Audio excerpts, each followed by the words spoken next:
Good evening and welcome for another episode of Easy 8's Online Painting Club.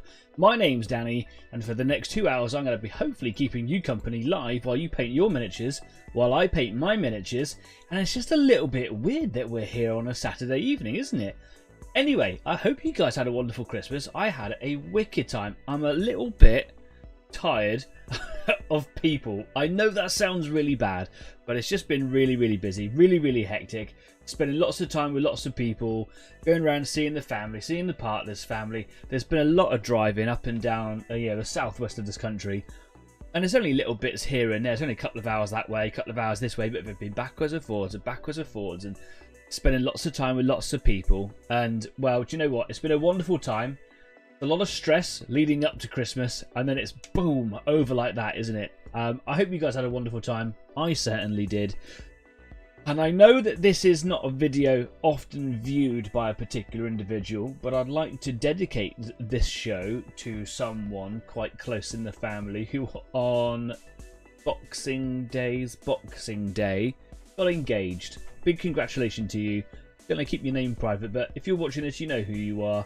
And it was a wonderful day. Yeah.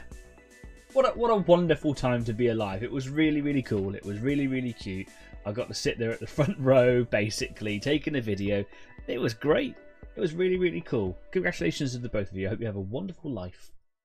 Oh, and the music timed out perfectly. Anyway, for the next 2 hours, I'm going to be painting my miniatures, keeping you company, hopefully keeping you motivated and keeping you inspired. That would be lovely. While you get some colour on the grey plastic that you've got hordes and hordes of. I've got it, you've got it, we've all got it. And then we're just going to paint it together. So this isn't a tutorial show or anything like that at all. There's loads of that stuff out there already, and you should go and check those guys out. But not now. Do that later, because I am way better company. Because I'm live, and that's the whole point. So yeah, if you like what we do here at Easy 8, please do consider subscribing to the show, because it's the subscriptions that make the community grow. And we want the community to be really big, really popular. That's the whole point. I mean, it is popular, but it's small. We want it to be big. We want it to be huge. We want it to be natural. So go and find someone who you think might benefit from a show like this. Invite them along. It's normally on a Friday. Today it's on a Saturday, because you guys requested it, and that's okay. Yesterday I was with family, and it just wasn't possible to get back in time. We would have been back in time, but I would literally been to the door, turned this on, and I'd have been like this. I want a wine. So it wasn't really possible. So yeah, hit the subscribe button for me. Hit the little bell icon beside subscribe, so that when I do like an outrageously out of time video like today, or any other little sneak video like I sometimes do, you'll get notified. Or maybe you forget and you just want to kind of come along, so you can come along to the show. Hit that little bell icon, it will remind you. You know the score. While you're at it, maybe give the show a thumbs up. There's a little thumbs up button down there. Anytime you interact with a show, be it live chat with the rest of these bunch over here, we're going to get chatting to you in a second, comments after the show's been live, thumbs up, subscribe, all those sorts of things, spreads the algorithm. All hail the algorithm. It spreads it out there so that more people find us, and a few people have recently. We are growing, and that's really good to see, but we need your help to make it bigger. So hit the thumbs up button, give it a like right now. I'll give you a second, I'll drink my tea, you go hit that button, that'll be wonderful. Oh, my coaster stuck. The cup, it sticks every time. Easy 8 coasters, thank you very much, Stafford. Hit the thumbs up button, that'd be great. Not at all, just straight out the kettle. Owie, burning. Anyway, over into the live chat today. We've got Francois Marion. Hi Francois, Merry Christmas. I hope you're wicked. Hope you're having a great time. I hope Santa Claus brought you all the grey plastic that you wanted. I hope you're painting it on the show. Thanks. Stafford, we've got Crumbs, we've got Adrian, we've got my dad Jeff. And is that all we've got at the moment? Do you know what? That is as many people we got there, more than I expected to have along on a Saturday evening. Thanks for coming along this evening, guys. Is there anything going on in there this evening? There's staff saying it is a bit weird, isn't it? It is. Hi, Adrian. Yeah, I had more than a relatively good crimbo. I had a great crimbo. Thank you very much. Only 1 minute late. You're improving. Do you know what, mate? I was early today. My little clock down the bottom corner of this screen told me it was 18:59. I went live, and then I timed it so it went to 1700. There's a disparity in the clocks there, but I was on time. You. Yeah, that's right. Oi, everyone. All right, mate, says Jeff. That's the old man. Did you get any Crimbo minis? No, because the whole point is that we want to be painting them before we get more, right? Right. Could you use any old guitar strings in your building making, says Adrian. I know that Adrian's a bassist. There'd be some pretty chunky guitar strings you could use them for. I can't think of anything. If you think of something, I should imagine he's probably got loads. One in an AK signature set, some nice paints. Oh, you got some AK signature paints for Christmas. I see. Oh, well, that's super cool. Take pictures of it, put it up on Facebook, because we're not just here on YouTube. We're on Facebook, we're on Instagram, we're on Discord as well. And you can join me and any member of the live community who joins us at the Easy 8 After Party on Discord. Links to all of our platforms are all downstairs in the description. You can go and check those out anytime you want to.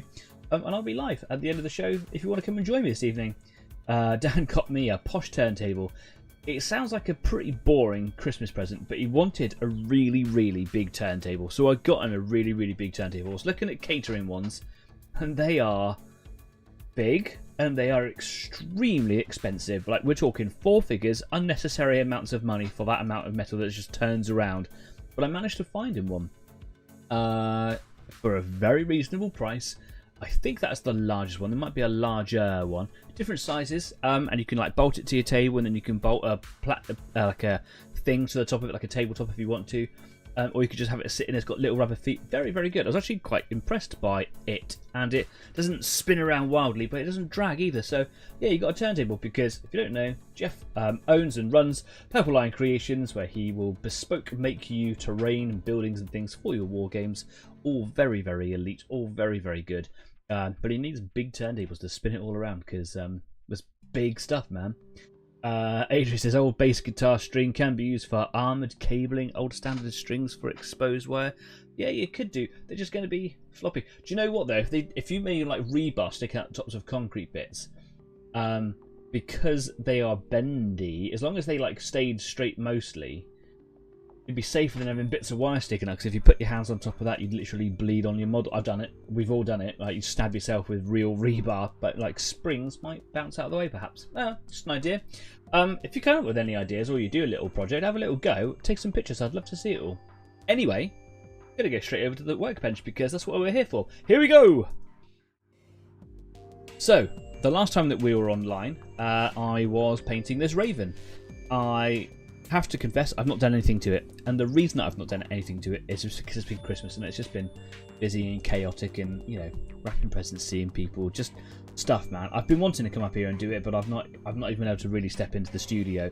So this is pretty much where we left off. So I did a little bit more at the end of the show, after the show, sorry, last week on Discord, where I was talking to the guys over there, and I just finished up a few bits and pieces, and I did a little bit of work on the body here. So I did the little bit that kind of looks like it runs between the 2 legs there, and I just looked like it was appropriate. You can see that I need to neaten up a little bit, as I don't know if you can see there, but build over a little bit. It's because I was getting a bit tired. And I did a little bit on the front here, because I thought, well, it looks kind of fun. I thought to myself, that could be a weak spot. If you imagine that's kind of facing you and you get a shot right in there, it looks exposed, doesn't it? But I thought, well, it's a really light mech. You're going to be getting shot really anyway. Yeah, so I thought, do you know what, I have a weak spot, so I painted it, and it looks kind of cool. I like it.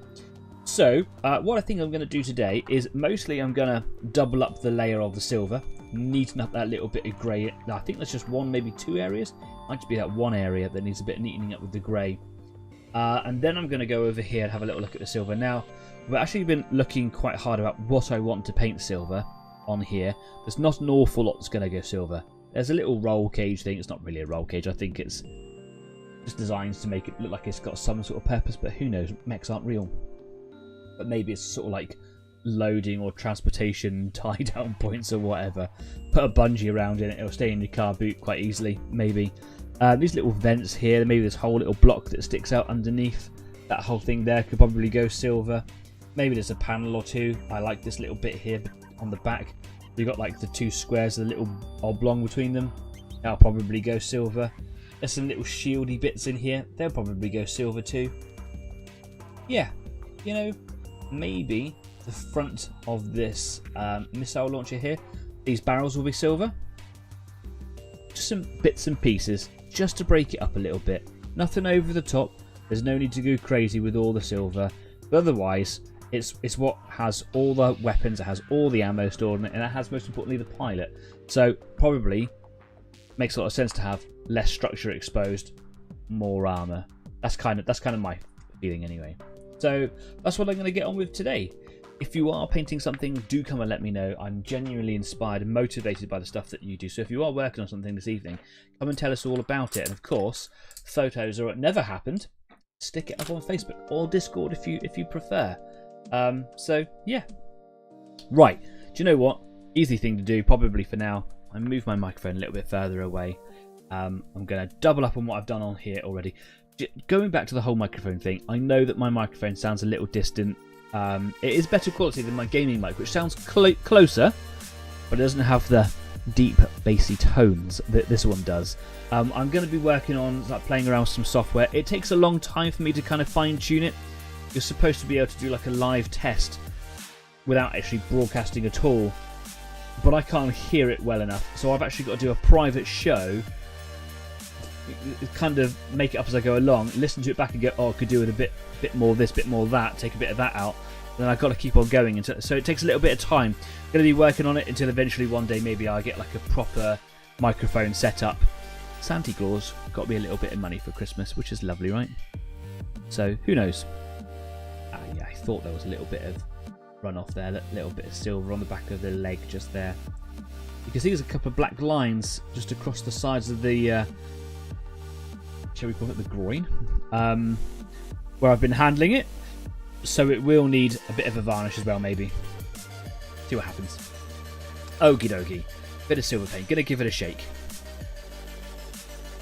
Yeah, sipping my tea because got a bit of a sore throat, probably from all the laughing and whatnot over the last couple of days, talking and concentration and breathing on the drive back home because the fog here has been impenetrable. Driving up along the coast from Cornwall over the last couple of days, backwards and forwards, has required a lot of effort.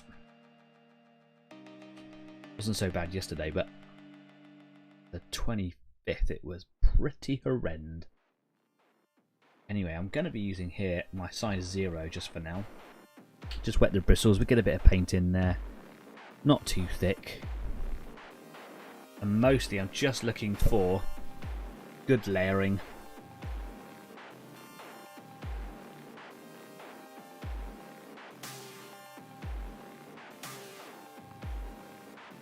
I'm not even going to worry about getting too close to the grey parts, because I do plan to go over this with a wash.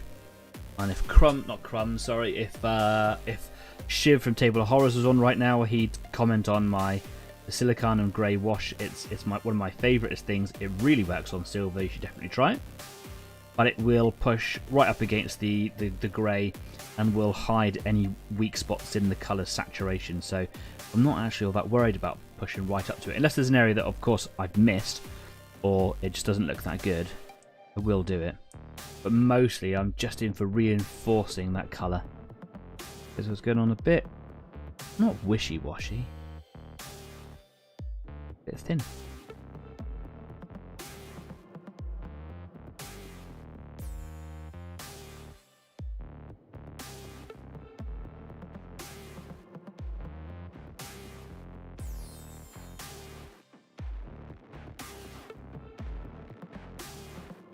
Did Santa Claus get you a new Waz? No, Santa Claus did not get me a new Waz. I don't know if I need one. I'm fighting the general population on this one. I don't think I need a Waz. I don't think anyone needs a Waz. I just think you need to shake your paints. I've just found a bit more overspill from the silver down here on the front of the foot, and if you can see that in there, just there.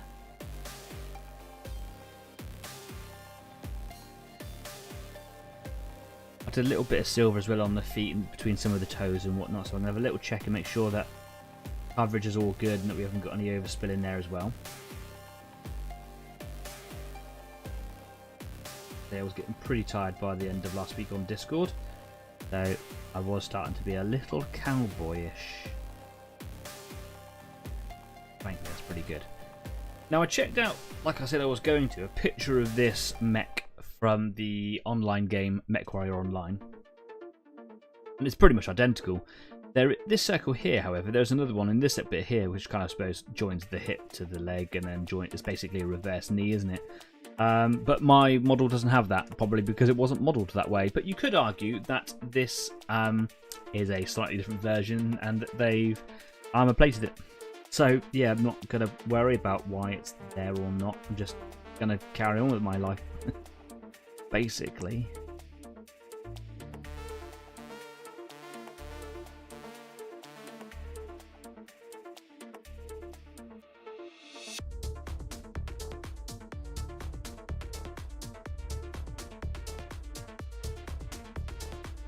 Now you can see I'm being way faster today. Way faster. Last week was all about taking your time, actually knowing where I wanted to put the silver. Well, I remember like trying to get in and around all these grey sections and that was quite difficult.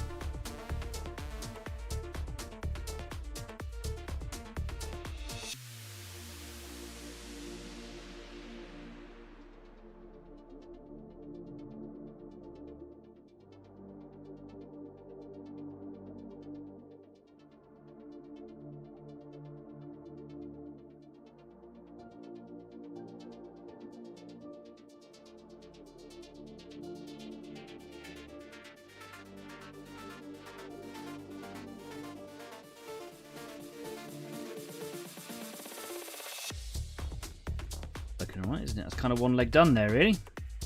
Move on to the other side. You can also see that I've done like the joining bit inside the hip, so underneath the legs there. And if you look between the hip and the body part, see that I've done the machine in there as well. Worry about getting that with a second layer. I'm not really worried about that at all. It shows up quite nicely. Small amount of detail.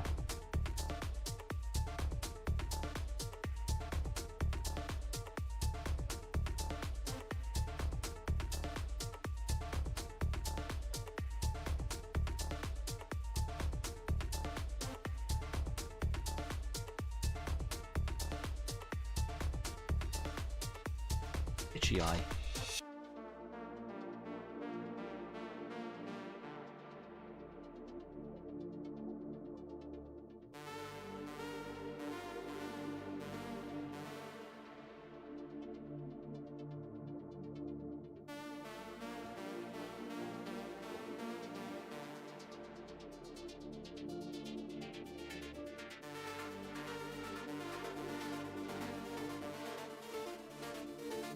Go.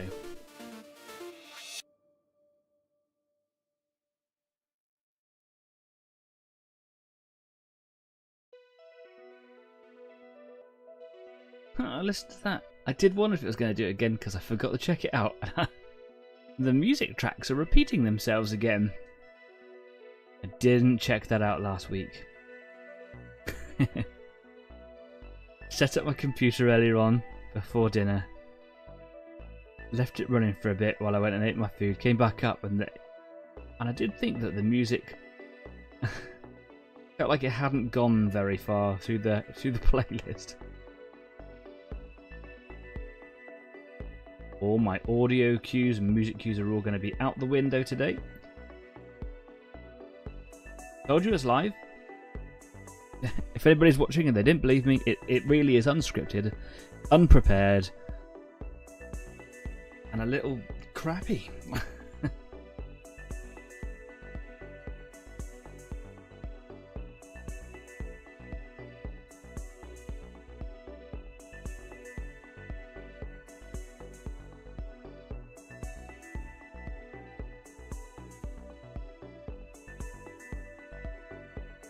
Can tell you what though, no, I haven't done anything to this model since last week. I have missed being in the studio. I start work in a few weeks. I go back to work on the 13th of January. After having been made redundant, I've got a new job. I am very, very excited to go and do the new thing. That is wonderful. But I am going to miss having the availability to just pop up into the studio almost any time that I want.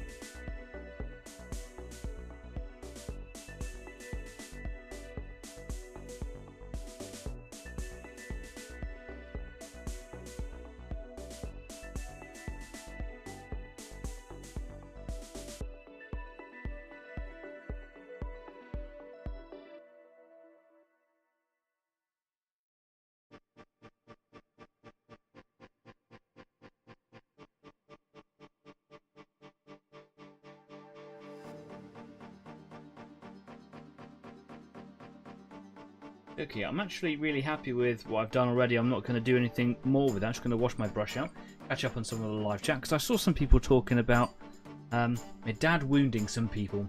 Let's go and find out what that's all about. Jeff says, I always put spiky things in my terrain builds to stop stupid gamers leaning on stuff. Yeah, surprised the bocage has barbecue skewers inside the hedge. Jeff winning the public for the last 20 years. He ain't joking, and it does stop people from leaning on it. One of those things is, especially if you're part of a games group or a games club, you will get people who will lean on things, and bocage will buckle and break. So while it's not a deliberate move, so to speak, it is a very good secondary reason, right? And lights a little bit on. So let's just bring that down. Oh, my brush. Bring it down a little bit. That's better. So yeah, gaming is tough on the ignorant. Justify natural selection. Everybody needs a WAS, says staff. Yeah, now that I've had one, and now that I'm without one again, I question it. I'm just saying. Controversy is my middle name. It's not. Don't get me started on the ones who stand there with a sticky can of Coke on the table, or eating chips, or any kind of fast food that you eat with your hands, and then immediately picking up your miniatures. Does my head get crisps out of a bag, man. Oh, just don't get me started. They're the ones who follow the Muppets for chewing gum. Are you allowed to tell us where you're going to be working? Yes, I am allowed to tell you where I'm going to be working. So I'm going to be working in the same industry that I was working for the last 16 years. I'm actually going to be working for the competition. I used to work for a company called PGL. Now I'm going to be working for a company called IL. So lots of L's, lots of letters. I kind of am taking a bit of a promotion. I'm going to be a chief instructor.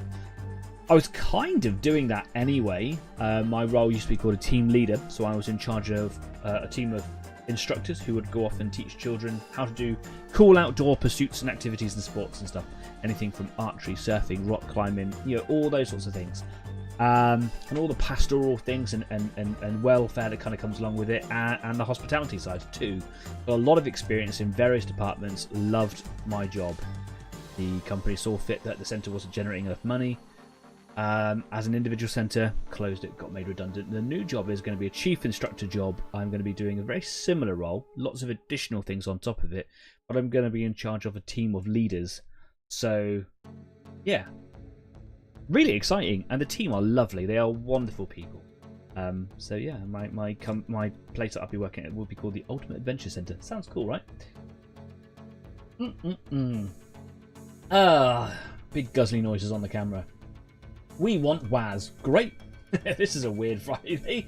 Hi, mate. Nice to see you again. That's Shiv from Table of Horrors. We want WAS. Hello, Shiv. Yeah, same ones who scoop up your nicely painted minis in a sticky fat hand. Yep. I mean, it's a controversial comment, but if no one's doing it to you, you're probably the one doing it to others. Be respectful when you're handling other people's miniatures. Ask permission, and don't be upset if they ask you to wash your hands. Even if you haven't been handling food or gross things, I don't know, chemicals, petrol, cow dung, whatever it might be. If someone says, would you mind washing your hands? Have the courtesy to go and do it. Or don't be upset that they say no. It's their thing. It's not just their property. It's a physical thing of them, manifestation of their thoughts. It's art. After it. Yeah, I got deep, right? Deep, brother. Let's get some silver on this bit.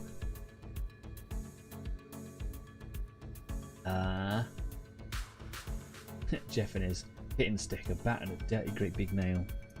Nails. Gonna hit someone over the head. What's your preferred weapon of choice? Oh, asking the important questions here on Easy 8 Fight Club. First rule of Painting Club. Painting minis. Aye. Right. I'm gonna paint this roll, but I'm gonna call it a roll gauge. We know it's not a roll gauge. Things like 8 meters tall. If it's fallen over, it's rolling. Probably got bigger problems.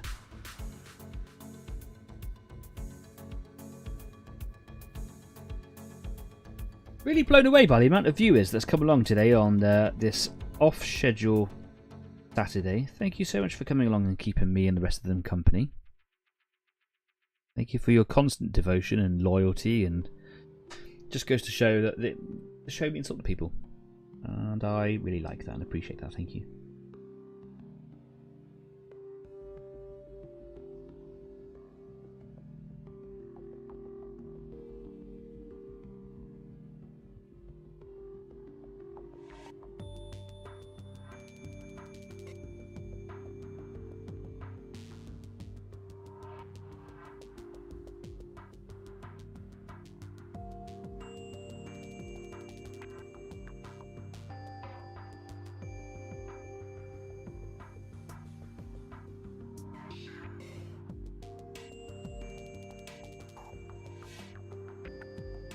Sound of my concentration voice for those of you that are wondering.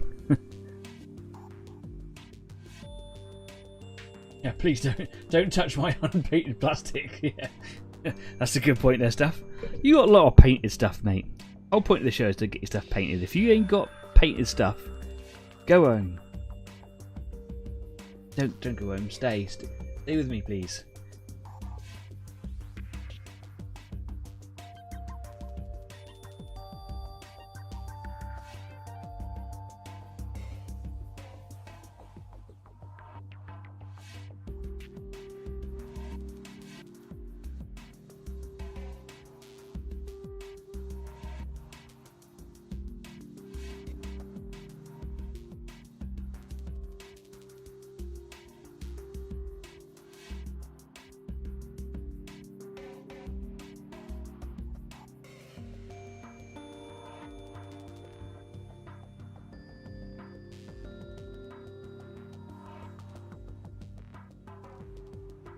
Might just have to get the smallest brush out in a second just to get in and around the back of that roll bar thingy.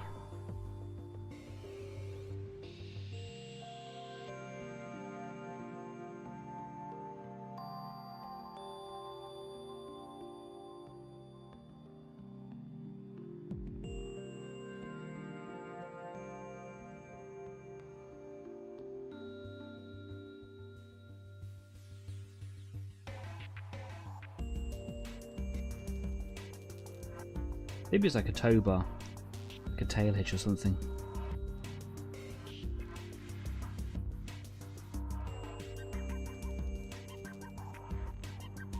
Yeah, that's cool. Love that. What else are we going to paint silver in here? I think I might paint these little square panels in there, but for that, I'm definitely going to get out my 000. Wash out this little one here. Go. Rock in a sock, says Jeff.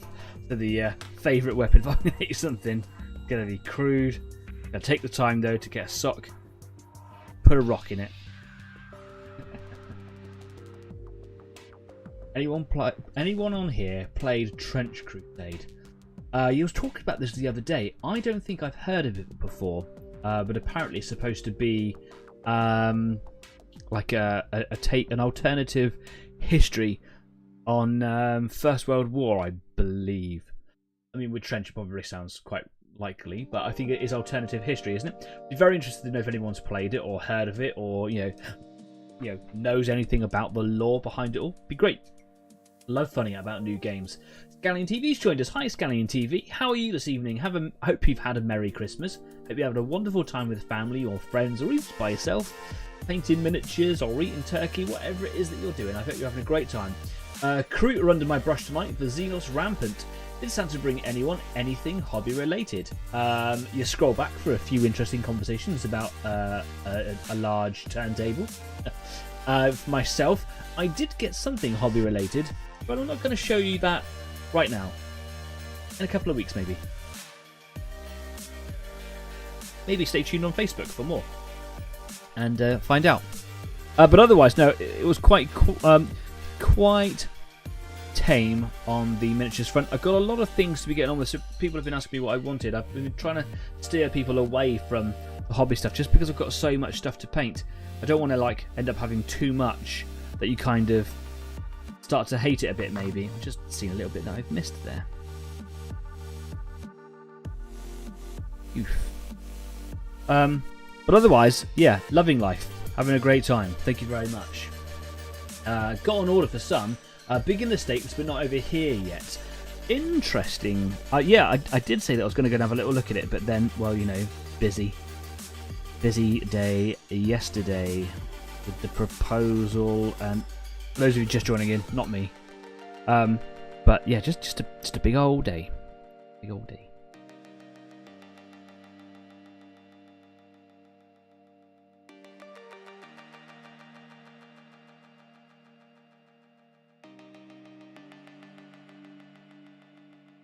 Just using this small brush just to get in behind those bars. While the other brush could do it, it's getting awfully close to the rest of the hull. Realised I was off camera there for a minute. Getting in behind those bars there. Get that metally colour on. Wonderful.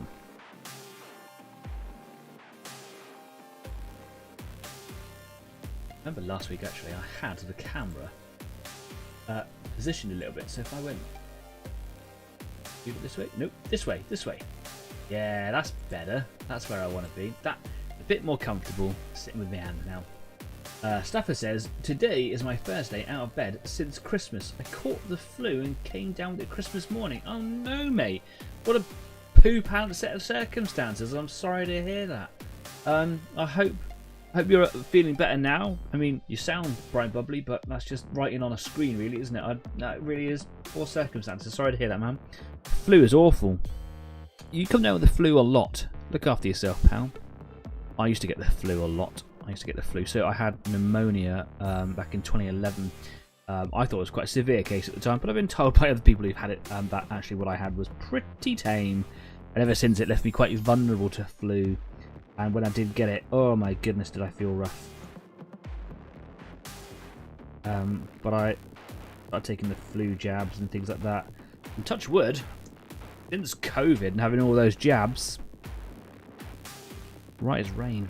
I've had COVID a couple of times, but with the jabs, and I felt alright, really.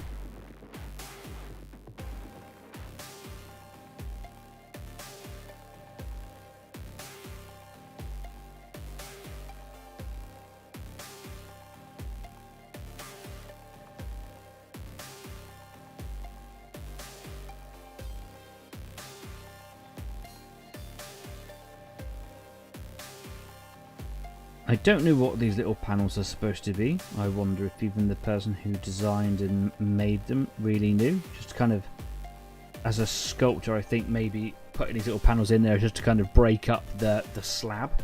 So painting them is to kind of break up the colour, really. So yeah, the idea here is just to find some parts that look like that they might be some exposed internals. Structure is the key word, really. But not to go crazy with it. One of the, you know, I've said this before in the past. One of the things that I used to be quite criminal for, really, was if there was a detail I had to paint it. If there was a rivet, I had to paint it. If there was an emblem, if there was a line, if there was a panel, I had to paint it, and I'd paint it differently than the rest of it. And it always felt like the right thing to do. It's there, so it's got to be painted. It's like colouring between the lines. It's got to be coloured. Was absolutely not the truth.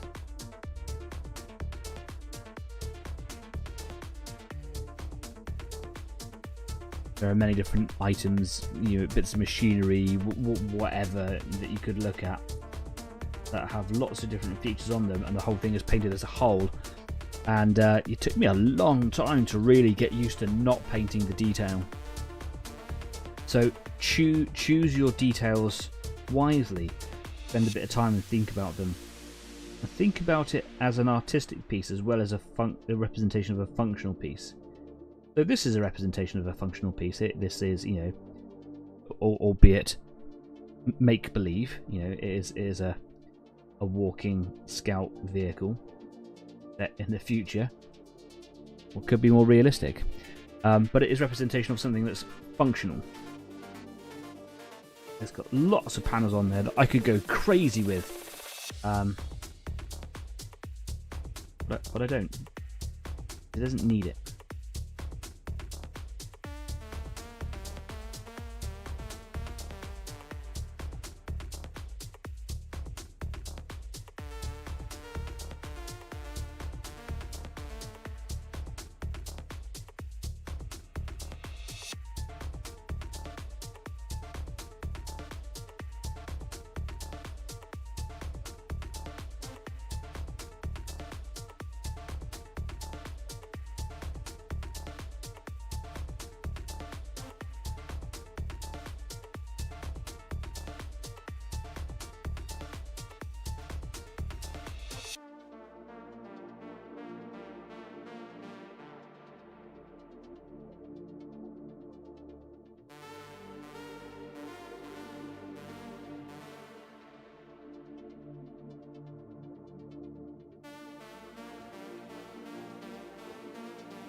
You can see now by looking at this bit here, just that little bit of silver in the dark when it's not reflecting light immediately back. It just kind of looks like darker patches.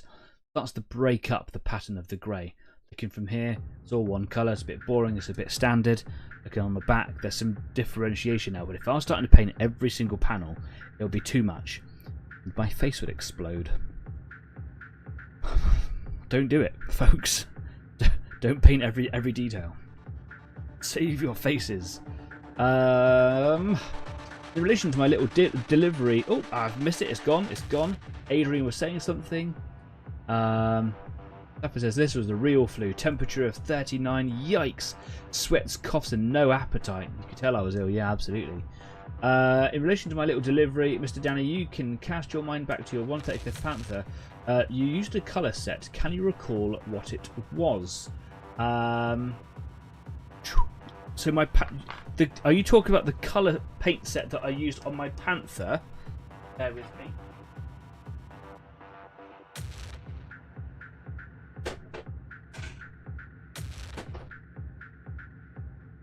Move. I use modulation sets. They're not for everybody. They're not really for me. I have since thought about other ways of doing things. I will continue to use the ones that I've got. I do enjoy them. This is a modulation set for German Dunkelgelb. My German viewers who I speak to occasionally will tell me that while my language is really good, my accent is terrible. Dunkelgelb, just for you. This basically is all different brightnesses or luminosities of the same colour. You have the colour Dunkelgelb here. There's a lighter version, darker version, shadows and highlights. And the idea is, as you can see on the picture here, you pick areas that you want to be brighter, pick areas that you want to be darker, the undersides, etc. Takes a little bit of getting used to, but you can get some beautiful blends. I found it worked best for me with the olive drab set. Beautiful. I wouldn't personally do this on anything smaller than 1/35th. I've used a fewer of the sets on 28mm. I'm doing 15mm, which is my common tank builds, really. I'm just picking the colour, staining it with a wash, and then doing a highlight.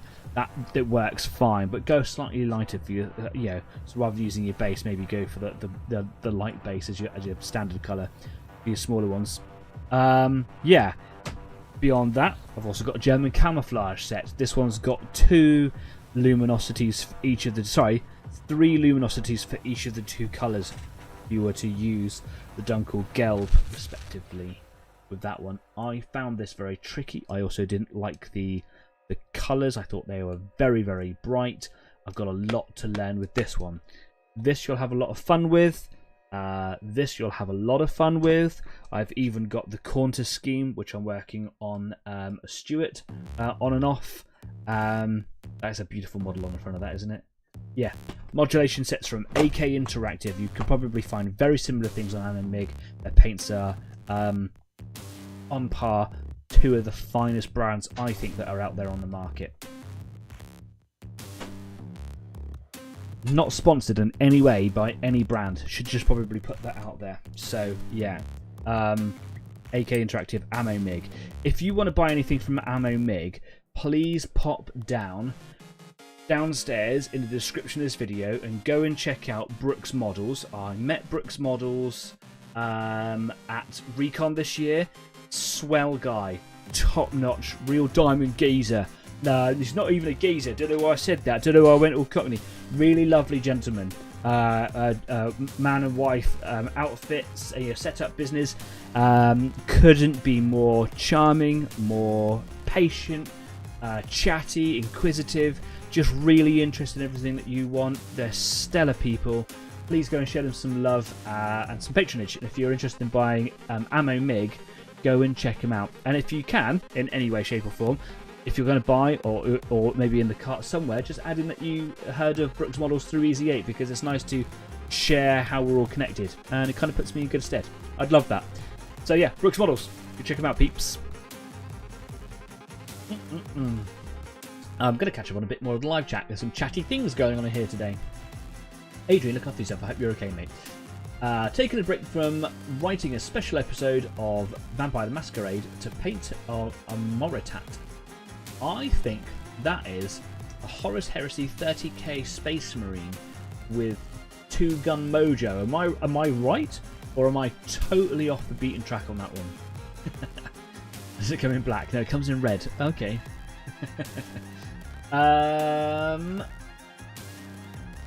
Also purchased the hardback rulebook on the D-Day expansion for Flames of War, which also arrived today. Haven't played enough Flames of War, actually. Adrian Stafford keeps on badgering me on that one. Should get around to playing more of it. You're absolutely right. Had to get a US cleaner for my airbrush. The US cleaner? Something isn't right in the nozzle area. Happens at my age. Past 30, nozzle trouble. Yeah. Okay. Get a needle. Stick it in a cork. It's not going to be as fine unless you've got a really fine needle. Maybe even a pin, like a dressmaker's pin or something. Be careful. Bit of a cleaner in there, and you know the drill. This has been really beneficial to getting my nozzle clean. And if you really want to scare all the gentlemen, some wire brushes and things like that you can put inside, but they're more for cleaning inside the paint chamber or whatever. They're a bit too big for the nozzle, but yeah, there's lots of cleaners and things you can get out there. Sticking with a bath of IPA. That's not your Indian Pale Ale. That is your isopropyl alcohol. You can buy that on Amazon, or maybe from Brooks Models as well. Go check them out. There's loads of stuff out there. Yeah, cleaning nozzle. I'm just gonna have a little look through all the possible alarm bells. Because when Crumbs and Table get talking, there's some stuff in there that they try to set me up for a fall. No, we're all good. Yeah, brilliant. Constant flow. Fantastic. Francois has joined us with Foxhole Games as well. Hello, Foxhole. Hope you're doing well, mate. Hope everyone's doing well. I've missed you all. How is life treating Foxhole Games? Please. How have you been over the festive season? Time with family, time with friends, time on your own, time with the cats, time with the dog. Maybe you've got a kangaroo. Don't know why you have a kangaroo. If you do, photos or it never happened. Thank you very much. Okay, what am I doing? Let's just make sure that that vent there is painted.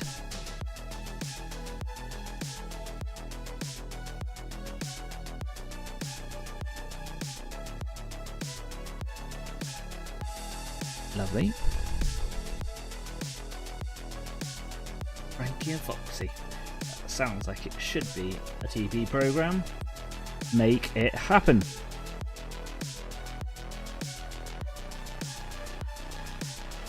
My music cues are all out, so I have to keep on looking at the clock to make sure that we're not overstaying our welcome into the intermission.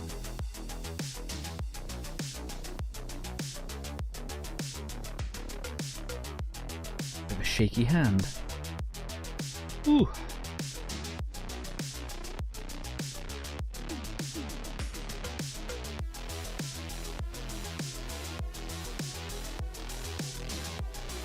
A few months ago on Facebook, on the Easy 8 Facebook page, link in the description below.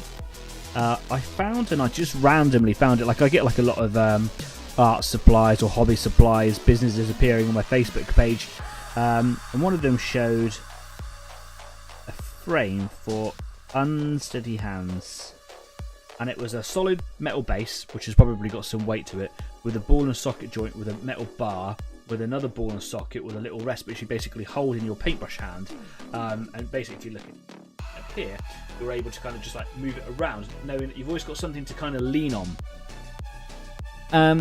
And it seemed like a bit of a gimmicky thing. You know, you see a lot of things on the internet, don't you, where you're just like, oh yeah, that's right, yeah, an animal themed cover for my vacuum cleaner because I don't want it on show in the cupboard under the slip. There's a lot of weird things out there, and I just kind of passed it off as, well, that's a bit of a silly thing, and it just kind of sat with me for a few minutes.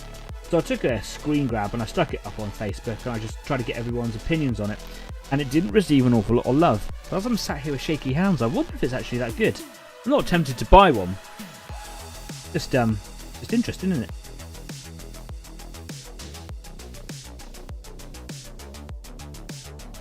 I wonder how good that actually is. Keep on bumping my microphone.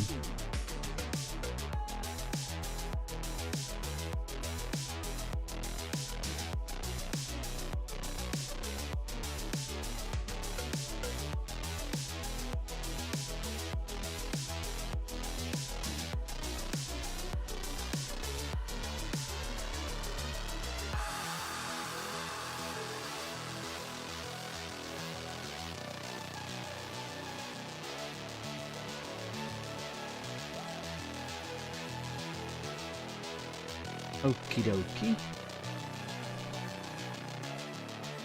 Just having a little look around for other bits and pieces. I said I think I'd like to do these little wing plate things in there. I don't really know what they're supposed to be. Just heat sinks maybe. I'm going to paint them silver. I just want to break up the colour a little bit.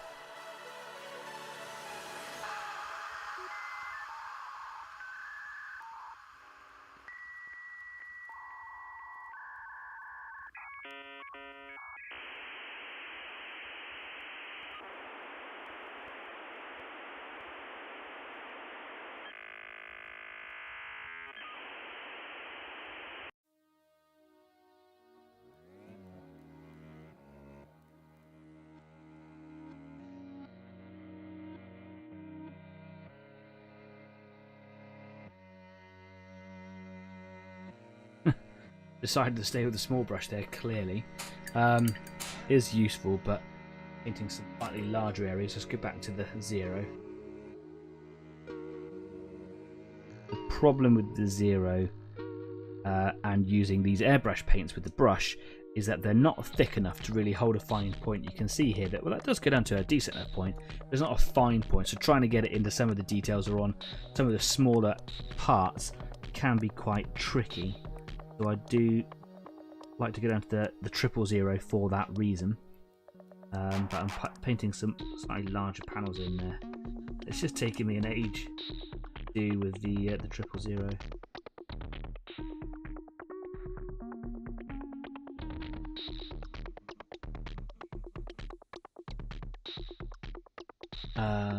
Foxhole says, I'm pretty good. The puppy is a good boy and my shorts are going pretty well. About to start tutorial playlists. Oh, please put up a link in the chat if you can. That would be great. And this chat will be viewable by everybody, but people have to sift through all the live chat to find it in the future. So when this video is finished and it's essentially been kind of looked at by the YouTube, you know, Autobots or whatever they are, tomorrow you'll be able to put up a link in the comments. The comments will appear as a thing. By all means, please do go put up a link there. Also, if you're on Facebook, put up a link to your channel on Facebook. It's there to share the love for you guys and to spread, you know, awareness of the projects that you're doing. So do feel free to, you know, post your stuff on my media. Best of luck with all the tutorials. Actually been thinking about doing some tutorial videos myself. I struggle with enough time trying to fit work and life around this show. I don't know if it'll ever be something that will happen.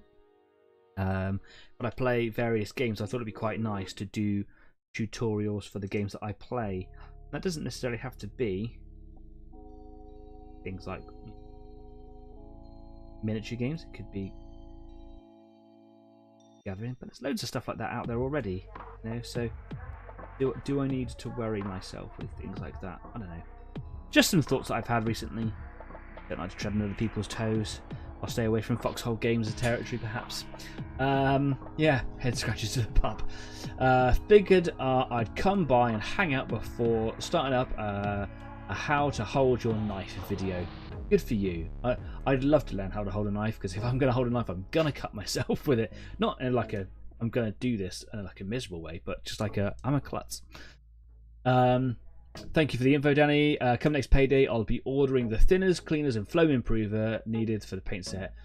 Might then be able to actually get on and finish my Tiger 2. Good. Yeah, that'd be great. Have you... I perhaps missed the message that you put in there earlier on, but I'm getting the idea that you recently acquired yourself an airbrush. Is that what I'm missing there? Is that what Santa Claus brought you? The frame on the back of the Raven would be used for cargo carrying and such things. It's in the books. Oh, okay. Thanks, Kez. Hi, Kez. I prefer my idea. I think it's a roll cage. Comes down a hill, protects the back.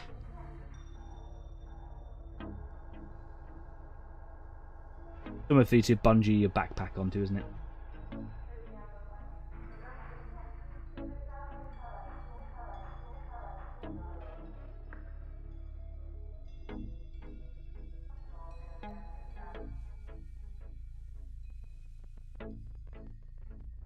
Or if you're a live streamer like me, it's a frame that you can stick your GoPro or your camera on. I wouldn't trust a sticky pad on the front of a mech, you know?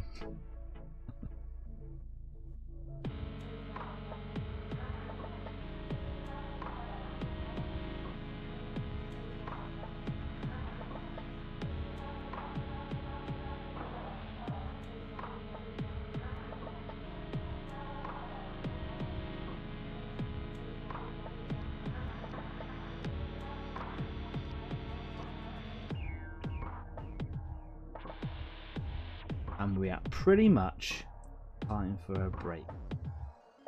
I'm gonna just get these two armor wing things in here. I'm gonna call them heat sinks. I think they're cool heat sinks. Yeah, what Kez? Yeah, that's right, Kez.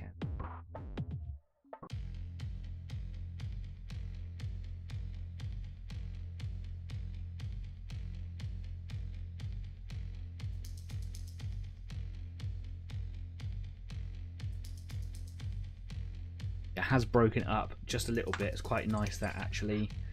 Do like that.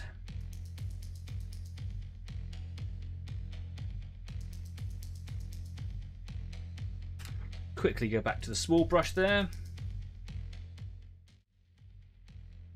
And in just a minute, I'm gonna disappear for a quick break.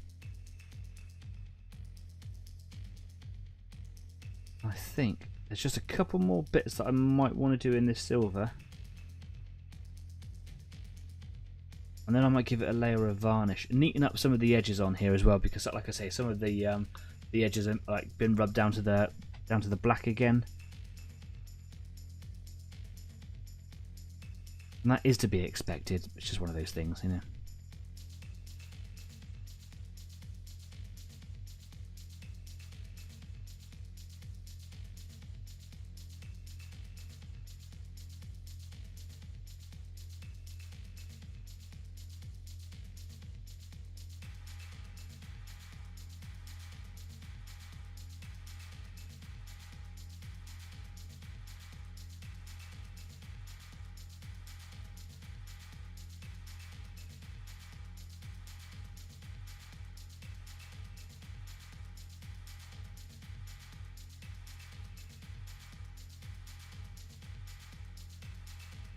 Yeah, pretty cool. There's probably just a couple of little panels here and there that I'm going to do now. There's some handles on the side of the cockpit, something like a little ladder to get on the inside in there. I'm going to do those silver because I think that just would be appropriate. Actually, a little bit of grey missing in there, which I'm going to need to get in there for. Yeah, maybe a little dot on the front of the nose here. That might make it look a little mousy, and I want to avoid that, really. The barrel's on the laser here. The front of this missile box. And maybe... Oh, hello. And maybe on this unit here, maybe like one of these little panels on the front there. Maybe one of these little panels there as well. I don't know. We'll see what happens. Just to break it up a little bit, it's starting to look pretty well detailed already. Just trying to pick out all the different panels, and it shows you the detail that's on that model. I really like it. Having a lot of fun with it so far. Thanks, Kez. Really appreciate the model. Anyway, I'm going to swig my tea. Yum, yum. I'm going to have a quick break, change my paint water, as the rest of you should do, and I'm going to go and get myself a grown-up juice, because it's just dawned on me that this is the last time that we're going to be hanging out together this year. Kind of sad, but we'll be back in about 5 days, so don't worry about it too much. In the meantime, I'll see you very shortly. Ta-ra!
And welcome back. It has thrown all my audio cues out. I don't know what's going on with my audio tracks lately. It seems to have taken like the first 4 or 5 tracks, just put another set of them on right at the beginning of the show. So yeah, it's a bit weird. I don't know if you guys really listen to music. It's more for me in the background, just makes it sound a bit more fulfilling. But yeah, it's just thrown my ears out completely.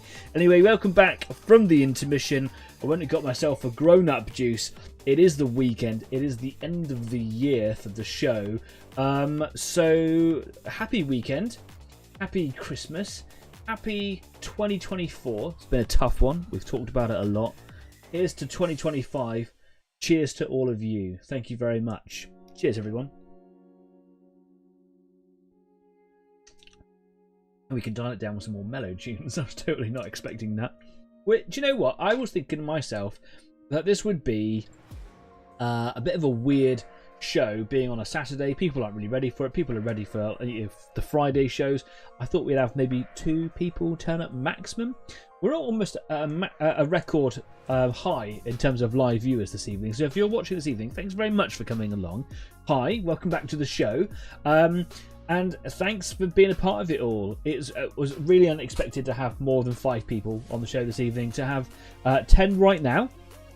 We had 13, 14 a minute ago. If we get to 15 live views, that's a record for us. So go and find someone and bring them along to the show. They might enjoy it, they might hate it, but it'll be a record viewing number live for the show. We get about anywhere from 20 to 50 views on an average video viewed afterwards. But you know, it's nice to have the people come along for the live show as well. So yeah, it's all for you guys. Thank you very much for coming along and being a part of it. If you like what we do here at Easy 8, please do consider subscribing to the show. The subscribers are you guys. It's what it's all about, but it makes the show grow if you subscribe, if you haven't done so already. So perhaps you know someone who would benefit from a show like this. Invite them along, come and tell them all about it, and get them to come and bring their miniatures, or just, you know, whatever hobby it is that they're doing. Maybe they just want to come along for the genuine chit chat that happens, because none of this is scripted at all. It's badly rehearsed at best, just through practice. And if I make mistakes, I do it on the models as well. And I think someone said to me a little while ago that was my skit. We were talking at Recon show a couple of weeks ago, the Recon show in Bradford, and someone said I'm an every guy's painter, and I thought, I don't really know what that means, and then it kind of just I obviously worked it out, which is, you know, I'm just an ordinary guy painting ordinary miniatures in an ordinary way. I will make mistakes, and I think it's nice for people to be able to see that, because we always try to copy the really cool guys. And there's people like Squidamar and Duncan Rhodes and all those really, really cool people out there. You can be like them, but you only get there by actually painting. And you can't paint one miniature and start off really bad and expect to go like levels above in one miniature. You need to do a miniature, another miniature, another miniature. You need to keep on painting. I know that sounds kind of obvious, but just through the course of repetition, you'll get better. And if you are doing that and you are getting better, then come and tell us all about it, because that's what this show's about. It's a community, sharing the love for the passion, you know, sharing a love and a passion for the hobby that we're all involved in. And I'd love to see what you guys are doing. So if you are working on something this evening, come and tell me all about it. Take a picture of it, because it doesn't happen unless you take a photo. Put it up on Facebook or on Discord, because we're on Discord, we're on Facebook, we're on Instagram, and here on YouTube. And if you want to join me for a live chat after the show, you can do so at the Easy 8 After Party on Discord. Links to all our platforms just downstairs in the description down there somewhere. Please go and check them out. Will you bring in the cats? Not at the moment, because the studio, while it has been a bit tidier recently, it's still a bit of a tip while we've got all the Christmas decorations and things like that. They're going to be going away in the next few days, but it's just a big pile of stuff over here. We've got a few of Kez's models and minis and stuff over there that we took with her permission to the Recon show that are waiting, you know, to be kind of returned back to Kez. So there's some stuff around that the cats will eat and destroy, and they're not allowed in here, while that's always the case. My shirt's unbuttoned itself steady on. It's a family show. So no. In 2025, maybe I'll bring them back in. Steve Jenkins has joined. Hi Steve, how are you doing, mate? Happy New Year almost, and I hope you've had a wonderful Christmas. Told you we're doing all right with the live views today, aren't we? Francois says, Crumb Studio, there's millions of cat videos on YouTube. We're here for the models. But my cats are lovely and way better than all of the other cats that are out there. Why not? It's double up. It's distracting. The desired content. I have let them in before, and he does just like to sit in front of the camera. I can't deny that. He is a bit of a distraction, but he is well pretty. He's my lad. He's my boy. And the girl cat, she's the one. She will eat things. Special cat guests are a welcome addition. Not my cats. They can stay outside. Yeah. Anyway, we're not here for talking to me. We're here for watching me paint to the workbench. So, ever so quickly, just at the end of the break there, I was just painting these little bits and pieces here. Bit of water in that paint, just a touch. And a little bit. As this silver paint starts to dry, it becomes, I don't know, it hardens in a slightly different way than all the other paints.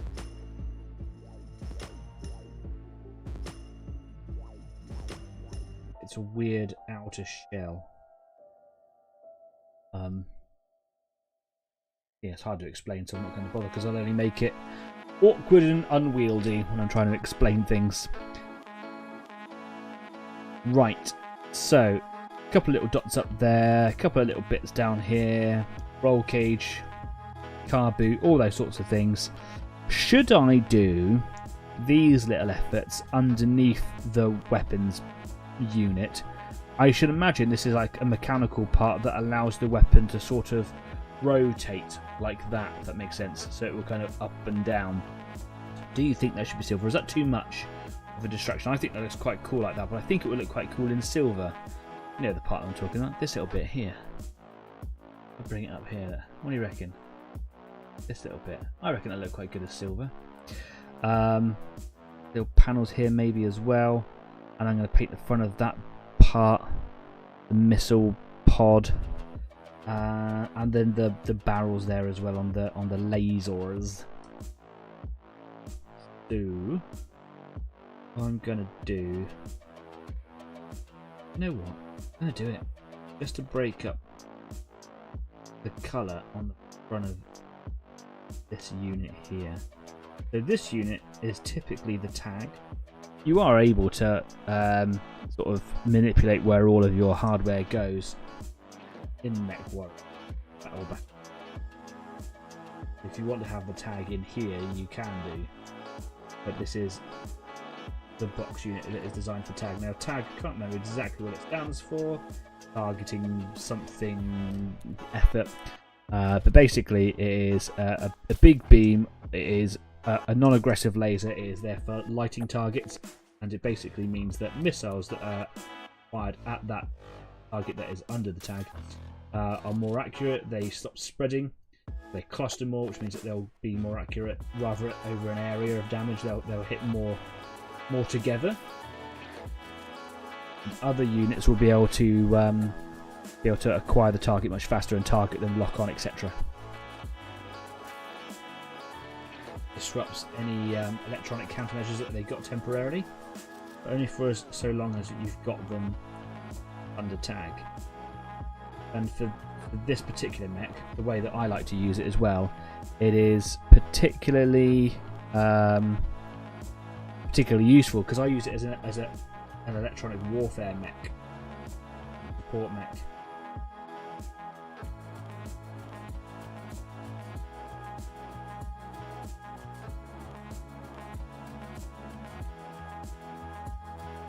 Paint's drying, it's getting a little bit lumpy, so it's not going smooth. See, this is what I was talking about a minute ago. I was about to paint this little circle. So there's like a raised circle on there as well. Do you see that? It's just two little raised panels. I could paint them both. I'm not going to. It's a detail. It's unnecessary for me to paint it all. There's no reason that this could be, you know, a separate unit entirely that maybe fits like a plug all the way in, and this is just a panel. That's like an access panel. I've no idea. What I'm trying to say is that it's not necessary to paint every single detail, every single panel a different colour or make it stand out in any way. More than happy just to stay in there like that, and I think that works quite well. I am just going to paint just to the edge here. Lovely. Out of This World, Models and Minis, has joined us. Hi, John. How's it going? Just saying hello. Hope you all had a nice Christmas, John. And to you, John, thank you very much for stopping by. It's always a pleasure to see your name on the live chat, all the way over from the middle of the States. So it's quite some hours behind and not joining in on the regular time frames as everybody else. So thanks for stopping by and making the effort to come in. I really appreciate your name being there. And I miss you, man. We need to catch up and have a good old chin whack at some point. Keep saying it. But, you know, Christmas, busy time. Busy time. If you don't know what John's channel is all about, you should definitely go and check it out. He just paints what he wants to paint, as and when he wants to do it. And he's done some wicked stuff lately. Just go and check it out. His Alien 3 model, man. It's awesome. There's a few things I need to catch up on John's channel. But go and share him some love, because he's a swell guy. Hi,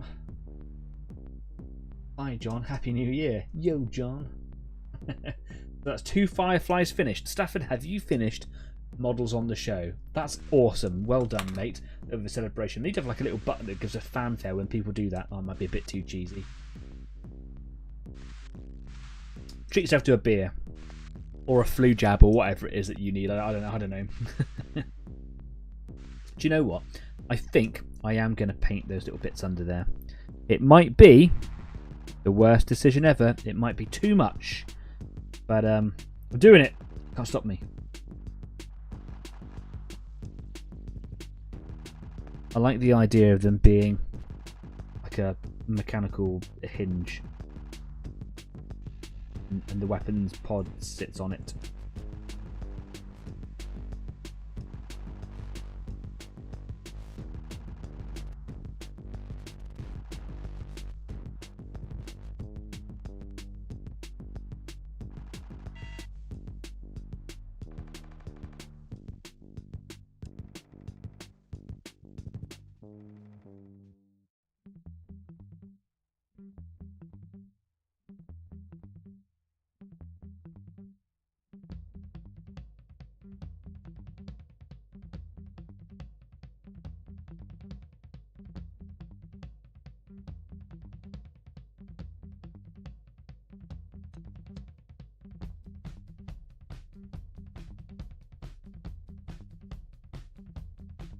Concentration voice. With the amount of drugs I'm on, alcohol is probably a bad idea. Well, far be it from me to agree or disagree live on air. But you know what I'd say, because you know me in person. Hope you're feeling better though, mate. Look after yourself, yeah. Heart spam. Dave may be lurking. Hi, Dave. If you are lurking, confirm it by spamming them hearts.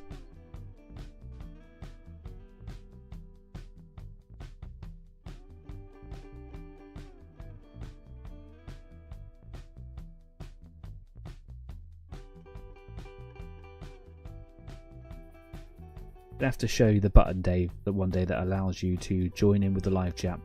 I'm sure you're just missing a small and slightly concealed feature. You used to chat on the live chat.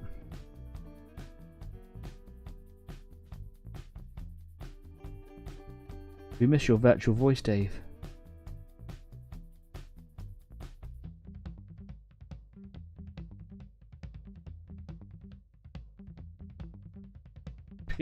Opium and cocaine for all. There we go. Let's finish up the year strong, shall we?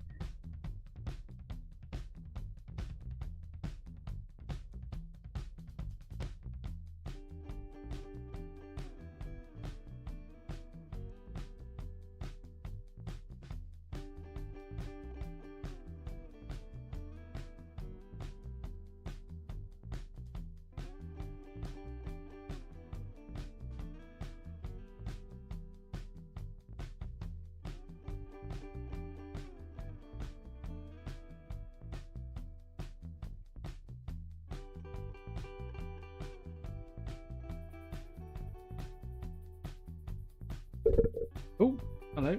Bumped into the microphone. That's what you get for having 2 microphones, right?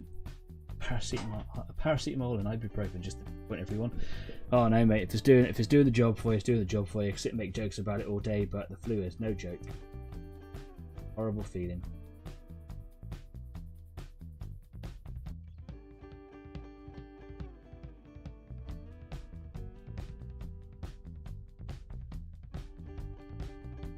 as a manager, one of my things I've had to deal with in the past are people saying, "Oh, I can't come into work today, I've got the flu." The fact that you're having a conversation with me, telling me that you've got the flu, tells me that you either have a bad cold at worst, making it up. The real true flu takes no prisoners. That's horrible, horrible.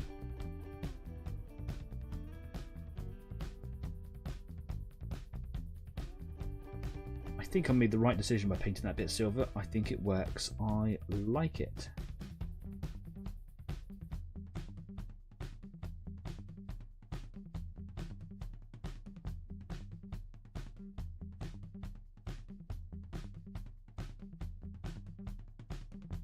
Yeah, there we go. In the shot.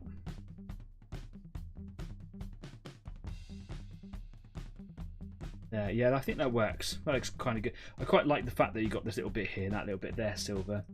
Kind of nice breakup, but nothing too much. Nothing too much going on in there. That is nice. Nice. Okay, so I'll do the same on the other side then. Do that over here too. Just going to wash my brush out. The paint is getting a little bit unwieldy, and I'm going to replace it in just a second, but use up what I got in there. Smidge of water to help it flow better. Burp down the microphone, why not?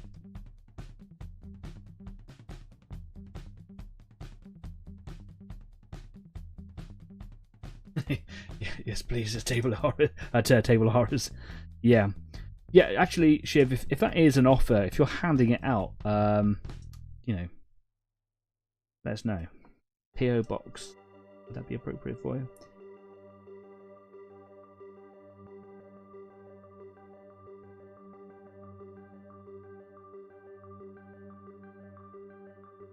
Yeah, okay, I think I'm actually going to have to put some silver on the palette there.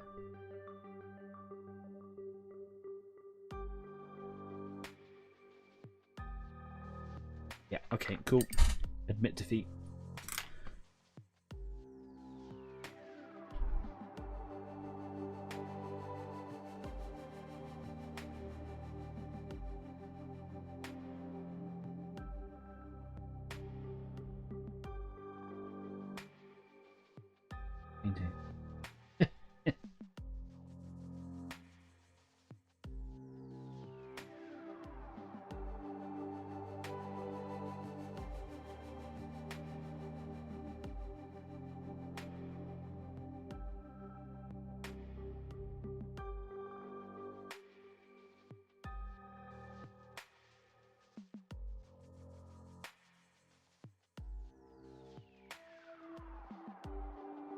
One of the things I particularly enjoy about the Basilicanum Grey wash that I'm going to apply over this is where that silver looks a little patchy, looks a little cheap, probably is the best word to use to describe it, is that it will make it look a little bit more uniform, make it look a little bit more real, and will hide a lot of that, I'm going to call it artifacting. It goes on a bit patchy, you can see brush strokes in it. The brush strokes don't necessarily appear as physical grooves in the paint, but they almost like there's layers to the colour, like you can see like a darker tone to it and a lighter tone to it, where perhaps it's separating from its medium or whatever as you're brushing it.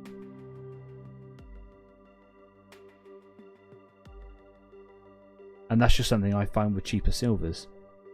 Out of all the cheaper silvers that are out there, this is by far the one that I enjoy using the most.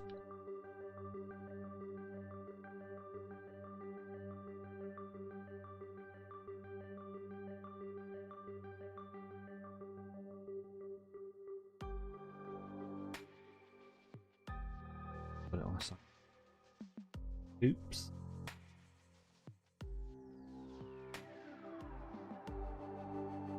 And while I do like this silver, it is vastly improved with the application of the Basilicanum Grey.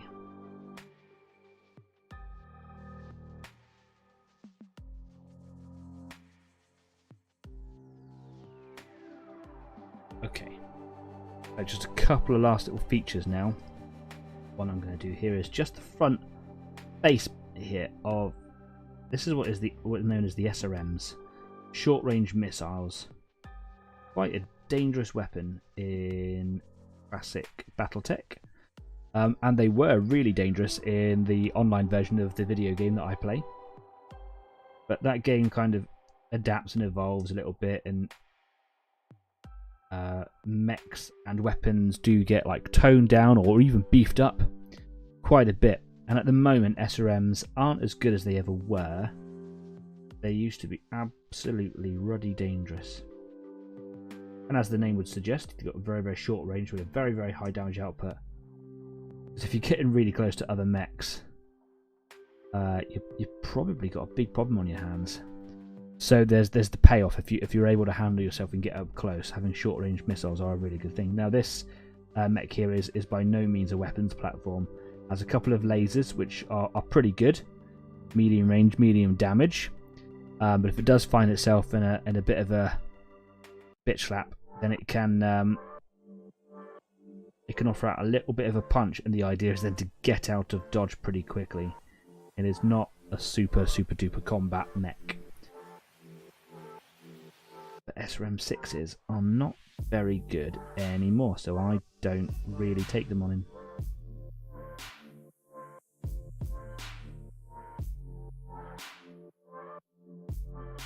I've given him a beefed up engine so he can move much more faster. I've given him a really decent targeting computer. And the idea is that he can acquire data further range, more distant ranges, faster, and can share that information fast as well. It supports all the other gift gaffs that I've got on him, like the NARC, which is this big thing here, which is a non-lethal missile. And the idea is it basically, I think it magnetizes or otherwise sticks itself to an enemy, and for what feels like quite a long time actually, but is a short time bonus, basically just disrupts your electronic stealth or anything like that at all. Basically pops you up on the radar for all to see. Just basically marks you out as a lit up Christmas tree. People are trying to shoot at you. It means that people can get you with missiles and all sorts. They can just see you, even if you're hidden behind things, not being targeted by anyone. And of course, if I combine that with the tag laser, super duper. Right, I'm gonna just wash this brush out. A bit more silver in the palette because I've got enough in there. And the last few things I'm going to do now are the little hand rails that go up into the cockpit. And I'm going to do the lasers. And then I'm at a point where I'm just going to neaten up the grey and then probably give it a protective layer of varnish. And I'd like to by the end of the day, I don't know if I'm going to be able to do it by the end of the show, maybe I will with half an hour to go, is to start getting that Basilicanum grey wash on there. I think that'd be really, really nice. Right, let's get that silver on the handrails. Steps, whatever you want to call them. Bring my hands into a bit of a weird position here.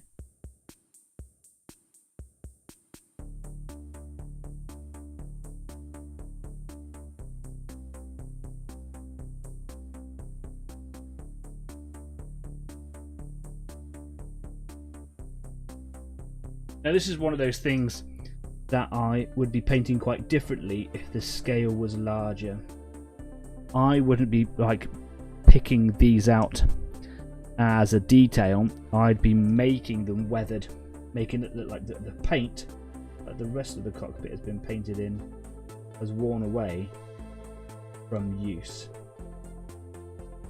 I might even do like, you know, wear and tear marks going up the side of the cockpit as well. But at this scale, yeah,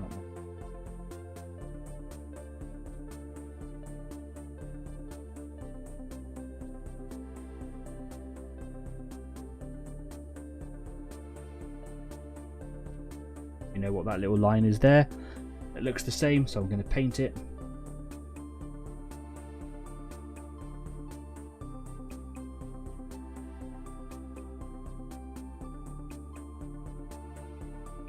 Just for the fun of it.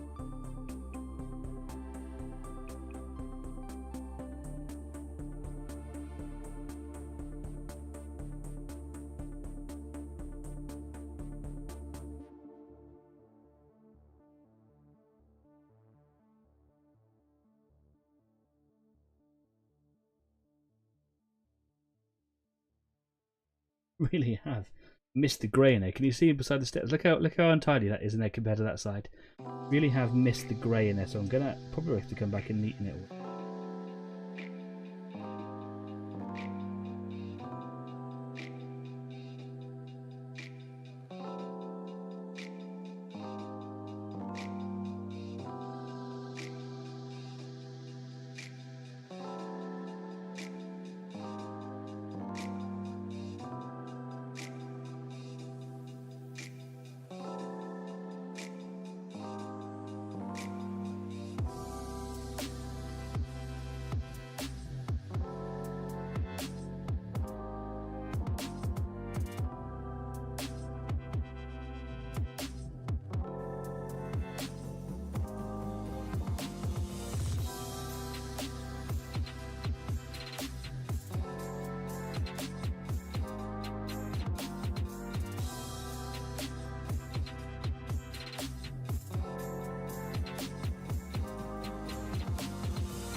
Okie dokie.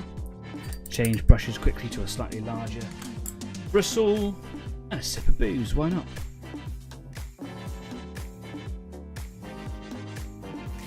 Loads of comments going in at the moment that I'm missing. I have to catch up on those in a little bit. Right now, I'm going to prioritise the model. Sorry folks, just because I'm on a bit of a win. I'll make sure that I get all this silver done today. Don't want to miss a beat, you know?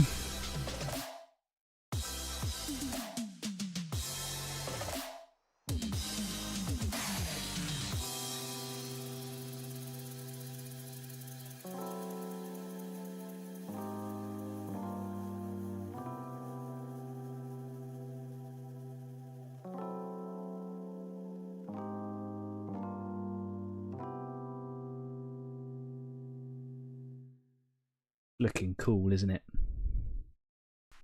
I'm loving it. Thanks, Kez, so much. I know I probably have overused the thanks on it, but you know, for just popping around one day and dropping off a free model for me that you printed. Really, really generous, and I'm having a great time painting it.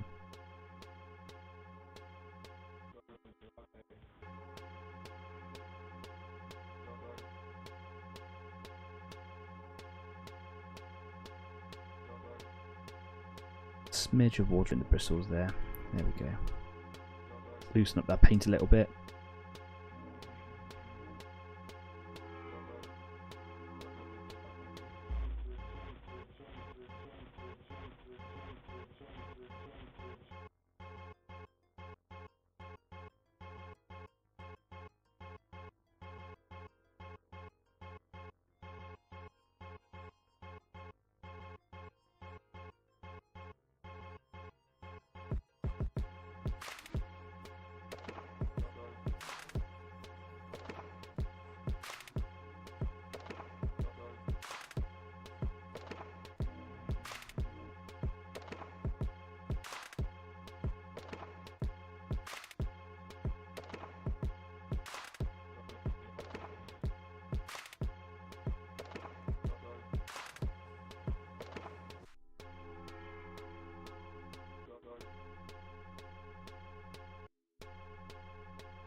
Ah, that's going to be quite tricky to get to.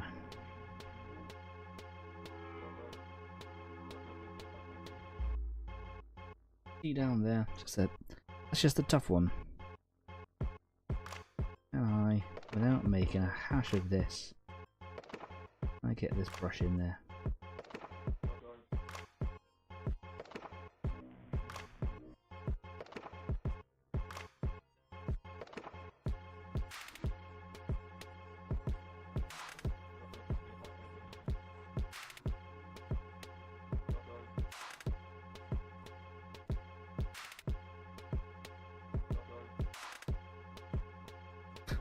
Again, I need a touch more paint.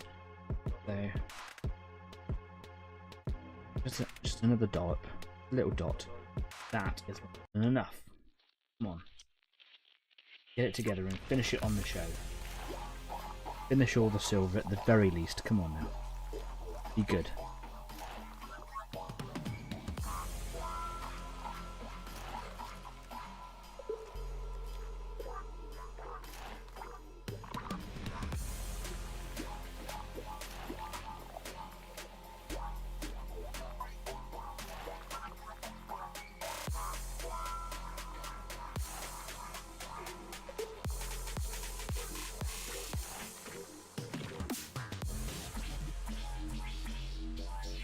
Just making sure that I've taken that silver right up to the edge of the grey.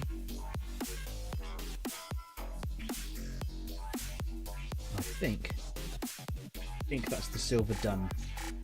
That's looking pretty cool.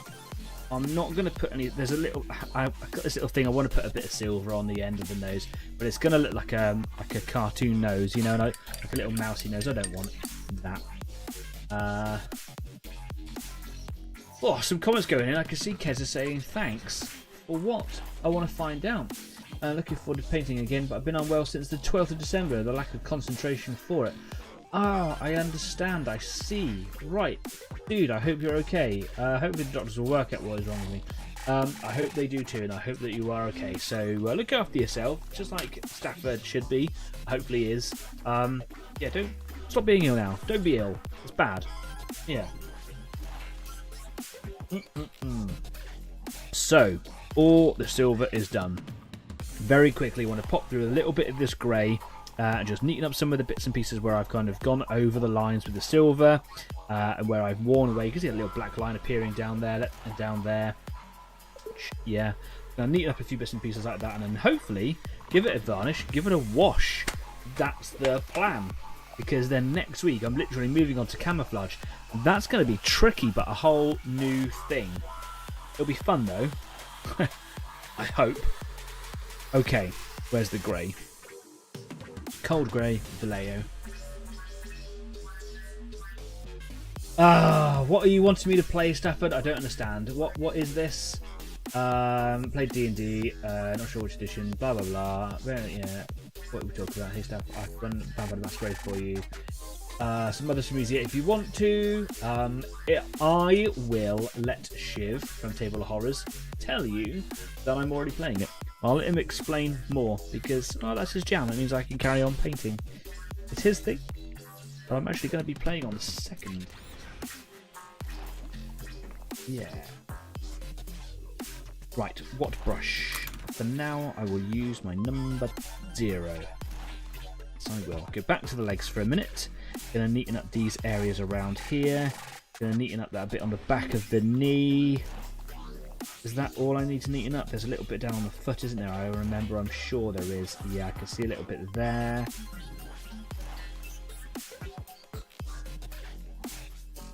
Yep, okay, cool.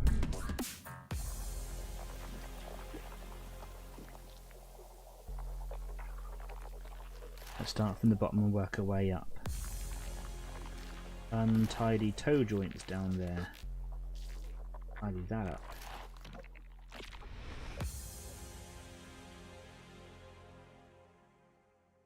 Okie dokie.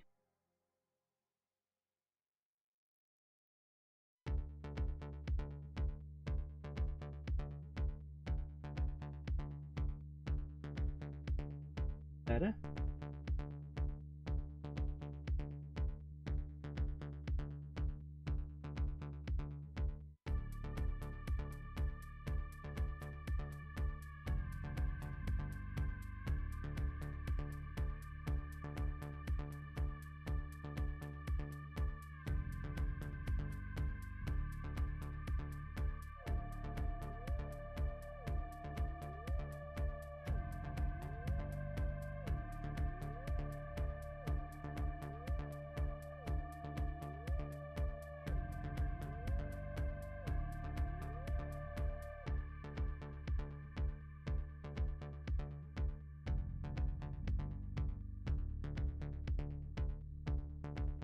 I'm not too worried about the saturation of a lot of the grey that I've done. If it looks patchy, then I'll neaten it up.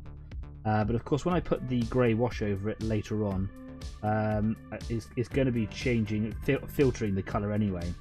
So if it's looking patchy but similar to what it would look like filtered, I'm not too fussed. But I'm looking for areas that I've missed or done a bad job on, or bits where the silver is particularly bad, which you do see in a few areas here and there, like just there. And I'm sure, like always, there's going to be bits that I've missed.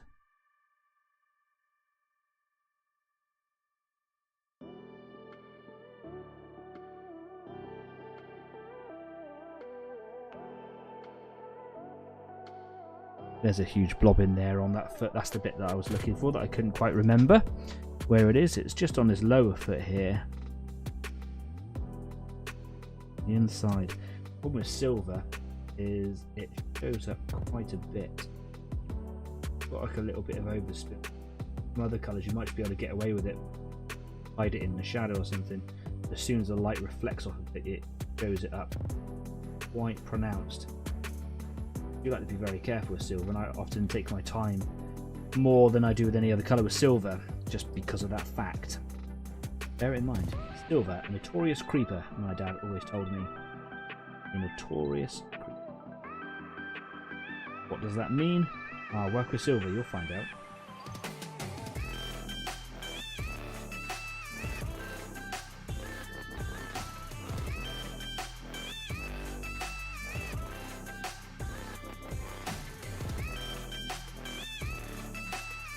Bit patchy on the back of that leg there and around the side.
I can still run a one shot for Foxstaff and more too. Excellent. Okay, just making sure that I'm not missing out on any other details here. People get invited to games evenings. That's always what I wanted Easy 8 to be. Originally, Easy 8 was going to be a games club, bringing people together during COVID. It was hard. It was very hard. Everything would have been had to run on Tabletop Simulator or something similar, and yeah, it means you have to learn the rule set of a game and Tabletop Simulator in a painting club. I'm happy with that.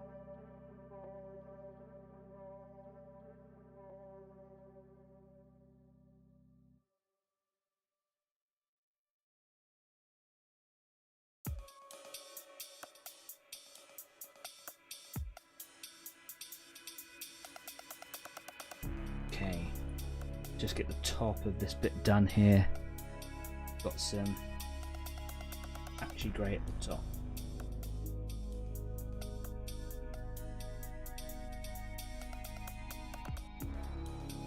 Back in.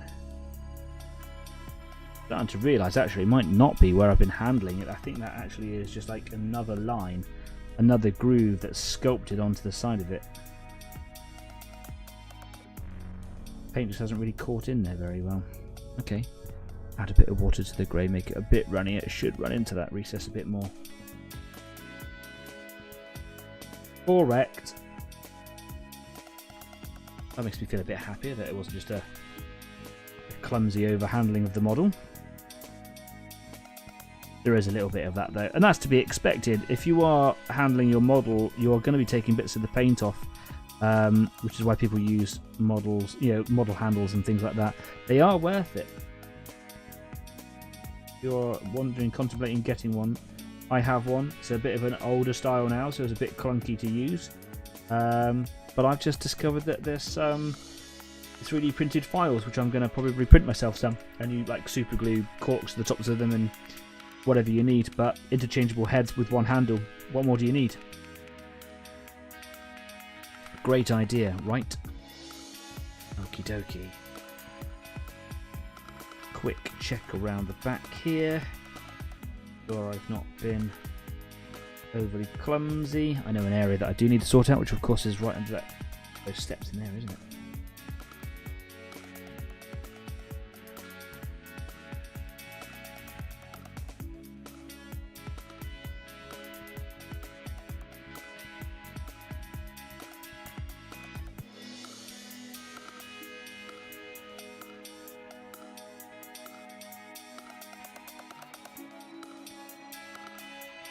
Oops. He carefully says, throw it on the floor.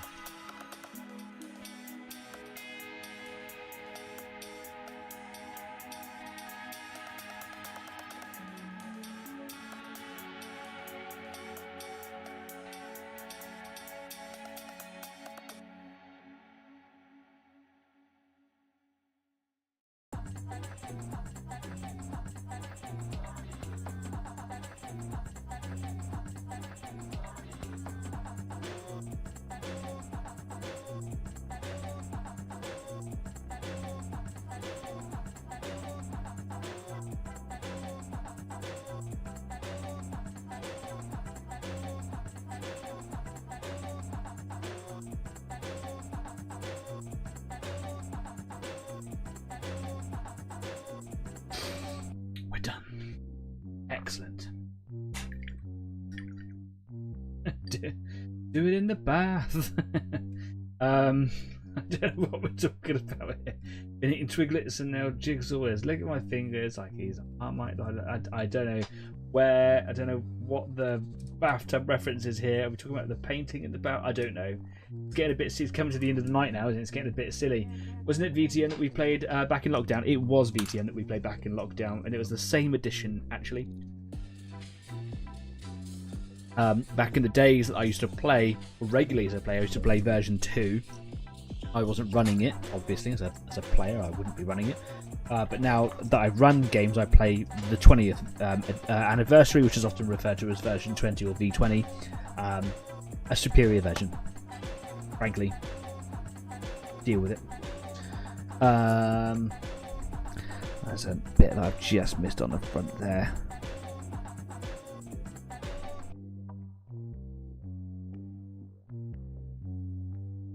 I don't think it's gonna... Okay, cool. Whatevs. What I'm gonna do is I'm gonna get my airbrush out. I'm gonna varnish it. Varnish time. Bit of paper. I'm one of those people that doesn't like to spray directly onto my work mat. Hopefully this is still clean enough to use. Looks like it might be.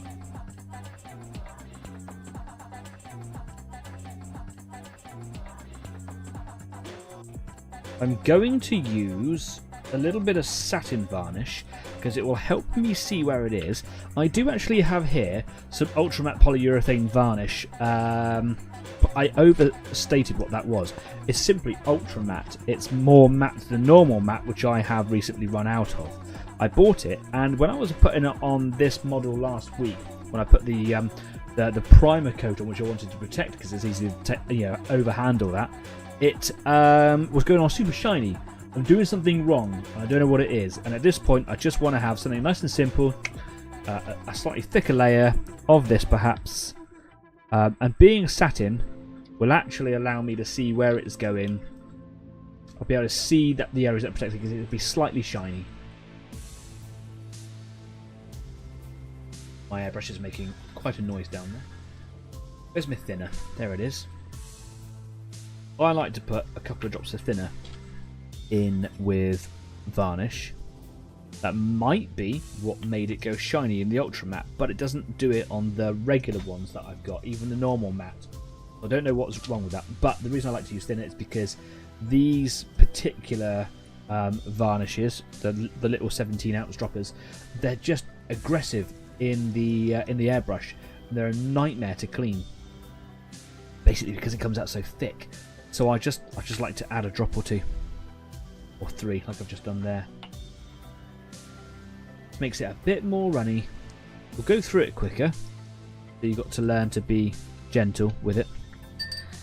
A quick test spray. There we go. So I'm gonna spray the top part of this first.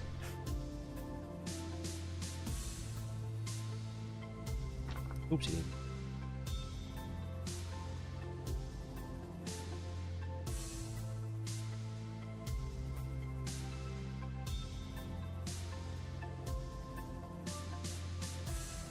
Come back to you. Head.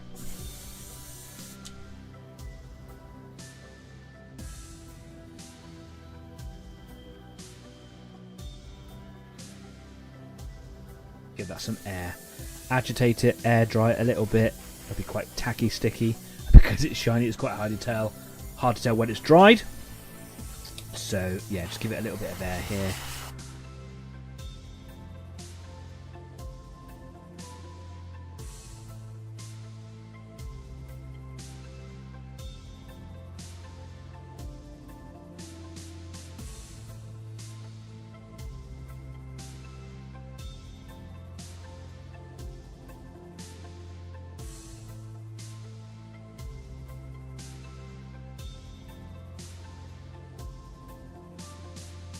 One of the things that this semi-gloss is starting to do is starting to make the paint job look a little bit cheap. It makes it look slightly shiny.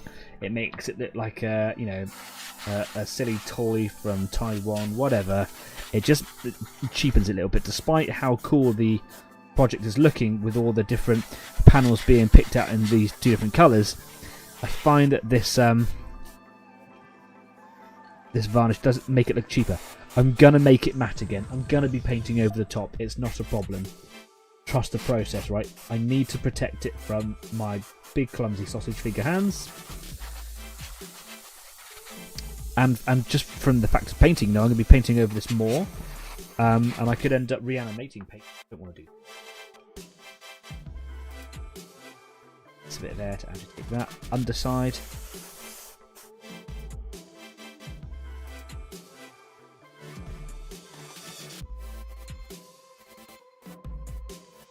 Air to agitate.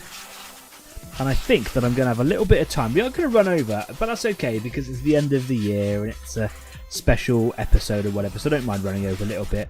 But I'm going to take the time to do a little bit of Basilicanum Grey because people like to see that.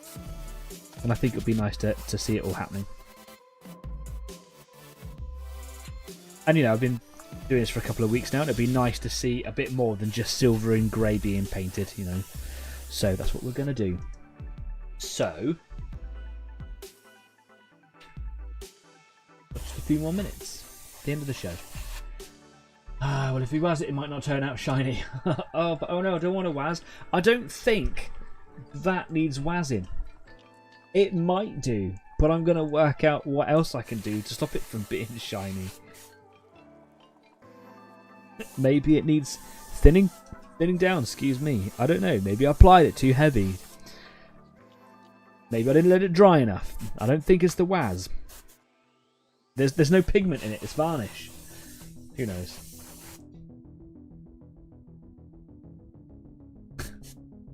We spoke about this, Crumbs. It's called hand wazzing. And it's perfectly natural for a hobby painter to hand waz. Right?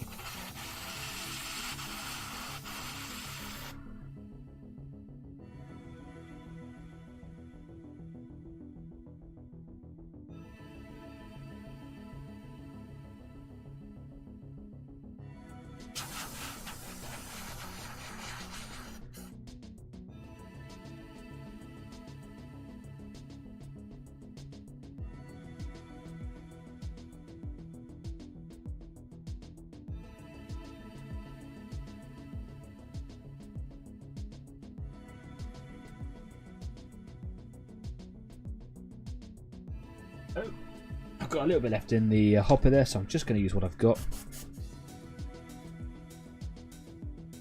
Making sure that I give it a good old agitation with the air from the airbrush, just to dry it off. Because what will happen is I'll end up putting my finger in a bit that's wet, and I'll leave a fingerprint in it, and even though it won't like have a colour on it, you will still be able to see a fingerprint. It will leave texture. Even if I'm able to kind of get rid of my fingerprint, it will still leave a texture. It'll look rough and it'll look cheap.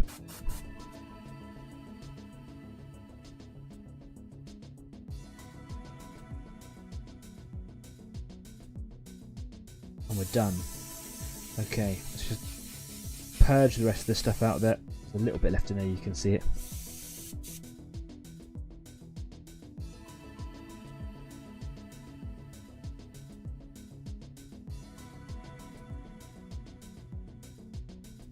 You can see how thick that stuff comes out, can't you?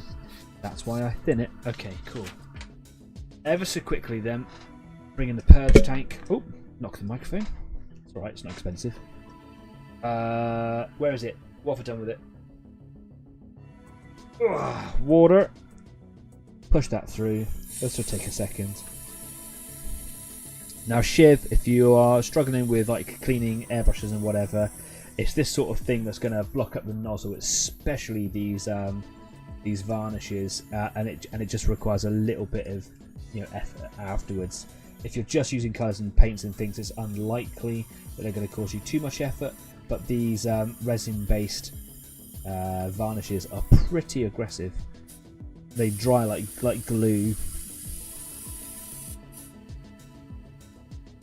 This one here is drying inside the nozzle a little bit, and it might be already a little bit of debris inside the nozzle, which is, you can see how long it's taking for that water to disappear. There is still water coming out, but not a lot. Also, when airbrushing, it's also best to not just have like a continual stream. Even if you're able to get nice even layers with a continual stream, that can be quite bad. What will happen is you'll end up forming a layer on the needle tip, which will instantly start drying, and over a period of seconds that starts to build up. So it's little short bursts like this that allow you to kind of blow that paint off the needle tip almost immediately as it lands, and it helps you last a bit longer.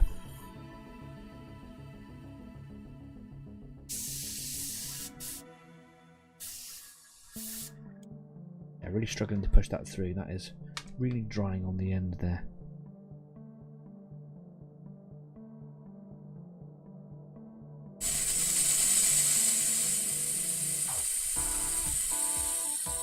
It is going. Got a little bit of resin that is.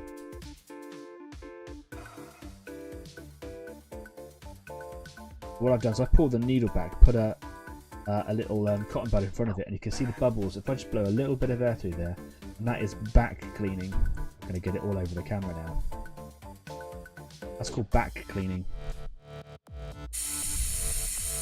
And you can see the iridescence on the bubbles in there. I don't know if it's picking up on the camera, but it's shiny like an oil. It's telling me that there's something more than just water in there. But it is starting to go through pretty quickly now. I'm going to put my needle guard back on, so I don't dent the end of the needle. I'm going to put a little bit more water in there. It should clear pretty quickly. There it goes. I'm going to pop a little bit of neat cleaner in there. It's actually a 50-50 mix that I've got here. Just helps stretch that cleaner out a little bit further. It's expensive stuff, and you'll just go through it really quickly. I use it almost neat when I'm using varnishes because it's so aggressive on your airbrush. See the iridescence in the bubbles? There we go. Cool. Pop a good clean afterwards on Discord. For those of you that do come along to Discord, remind me I need to clean my airbrush again. Ideo. That has left me with probably enough time to do a little bit on here. So, Basilicanum Grey, the contrast paint. I go over this all the time, but people love hearing about this. If you water this down 50-50, it's a really, really good unifying colour, and it works with almost every single colour, obviously to personal preference.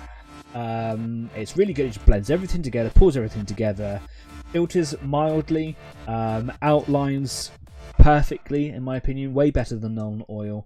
It has less contrast, obviously, than direct black, because it is a very dark grey, which means it makes things pop, but not in a comic book style. And if you water it down at 50-50, it's just got the right mixture to go everything, and it really, really does make these cheaper silvers look quite exquisite.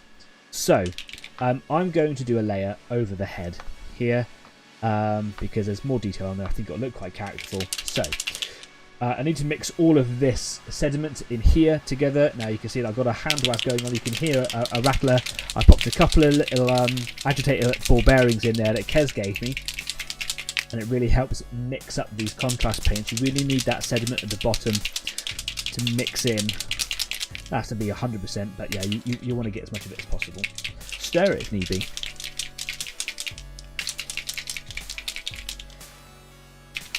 That's good. What I'm going to do, I was going to mix it into like a little separate palette. Yeah, so I'm just going to mix it in here. Right.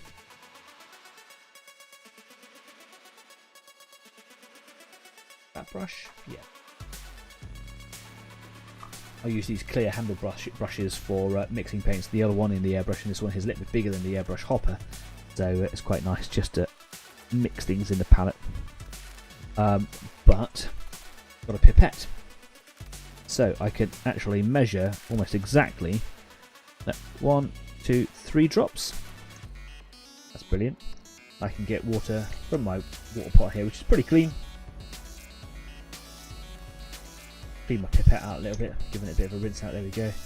Now I can do 1, 2, 3 drops of water. I know now I've got a pretty much accurate mix. Now I can use my mixing brush. There we go. That is a 50-50 watered down ratio of silicone and grey that I'm now going to apply liberally. Not over the top liberal. I still want to avoid staining. But I'm going to use one of my larger brushes, my number 1, and I'm going to apply it all over the model. Just got a soap in the bristles, just need to clean up. There we go. And here we go. So I'm going to start on this side over here where the lasers are. And I go over the grey as well. And you can see it runs into all the little creases, fills in all these little vents, makes them look, like that there's, depth to it. And I can apply it all over. And the thing is as well, if I want it to be more runnier, I can add more water. If I want it to be more viscous, I can add more paint to it. But it is a contrast paint, and even though it's watered down, it will still behave like one to a degree. Now, contrast paint dries, or starts drying, almost immediately. If you're using a contrast paint out of the bottle, or any version of a contrast paint, they will start to dry straight away. You've got about 3 to 4 brush strokes before you start ruining the effect and have to start again, or just let it dry and kind of paint over it. And you really need to bear that in mind with this effect as well. Like, you don't want to be overworking the contrast paint with Basilicum and Grey. So I like to get it covered as much as possible, as best as possible, and then start removing the big build-ups. You can see all the big build-ups. Now, you might like that. That's fine. Leave it as it is. I'm just going to start pulling it around a little bit, making sure that I've got a good filter of it pretty much everywhere. There we are. Making sure that it's running into all those creases. I don't want there to be a patch that I've missed, because I have to go back in and patch it over, and that will stand out and make it look really bad. But what I'm going to do now is just have a little tissue on the side there, just dab off the excess from my brush, and now I can just go in. It's still a wet brush. It's not a perfectly dry brush, and I can start lifting it off. You can see here where I've kind of left a big clean patch. That's because it's starting to dry already. I can see it drying, and I kind of want to be a bit quicker, really.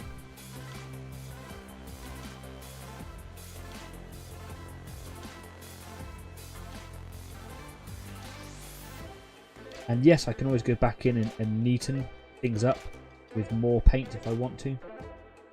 It's absolutely something that I can do.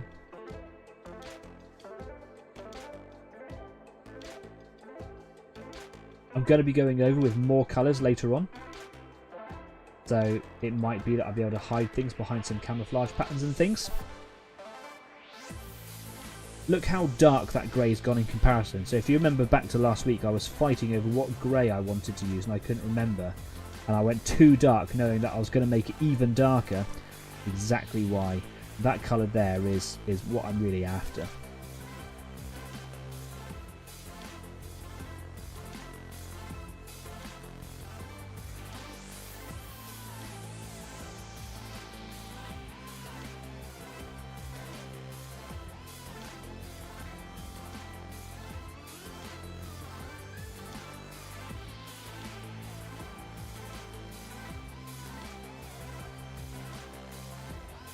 Trying to not overwork that grey, and rather than move it around in one spot, I'm trying to spread it out so it's moving into the next panel, which is now directly into the main hull, if you like, here. Main part of the head.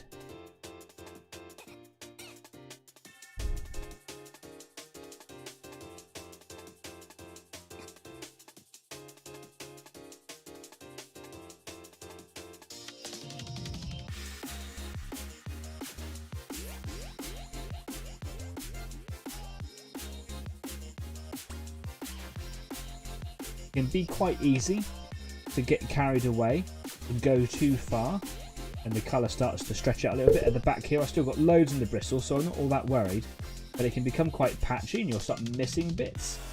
So take your time, work on bit by bit, make it look right. While the brush is loaded with the colour, it's actually, because the brush is still wet essentially, even though it's got the colour in it, I'm actually able to use that to work the paint without dragging it too much, breaking the skin that starts to form immediately with a contrast paint.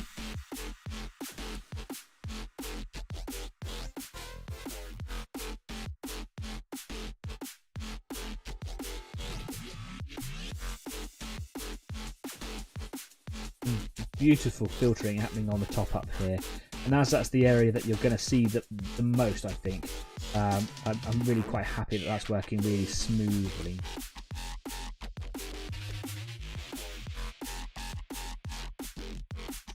Should have thought about how I was going to hold this really, because now I'm getting down to the nose.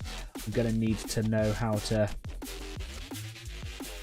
hold it without disturbing that paint on the front. So I'm going to hold it by the weapon on the left, and yeah, I'm not going to paint that part of it just yet, just so I can get unimpeded access right down to the nose here.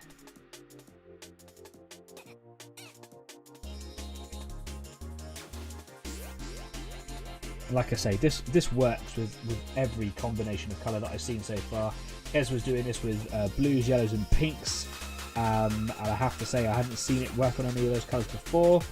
She showed me, I was like, yeah, that looks hot dog. It was really, really good. So give it a try. You can make it less filtery, like less contrasty, by just adding more water. It really thins it out. I've run out in my palette right now, so definitely careful about that now. If you want it starker and heavier, then add more paint.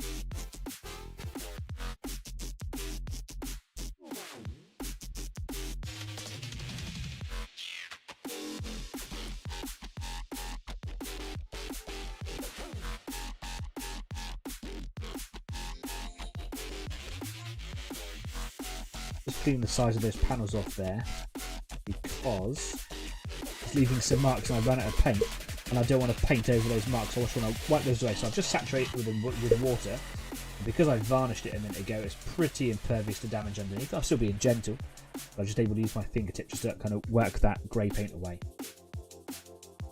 Underneath here, not too fussed about it so much, but yeah, just going to give that a bit of a clean up in there.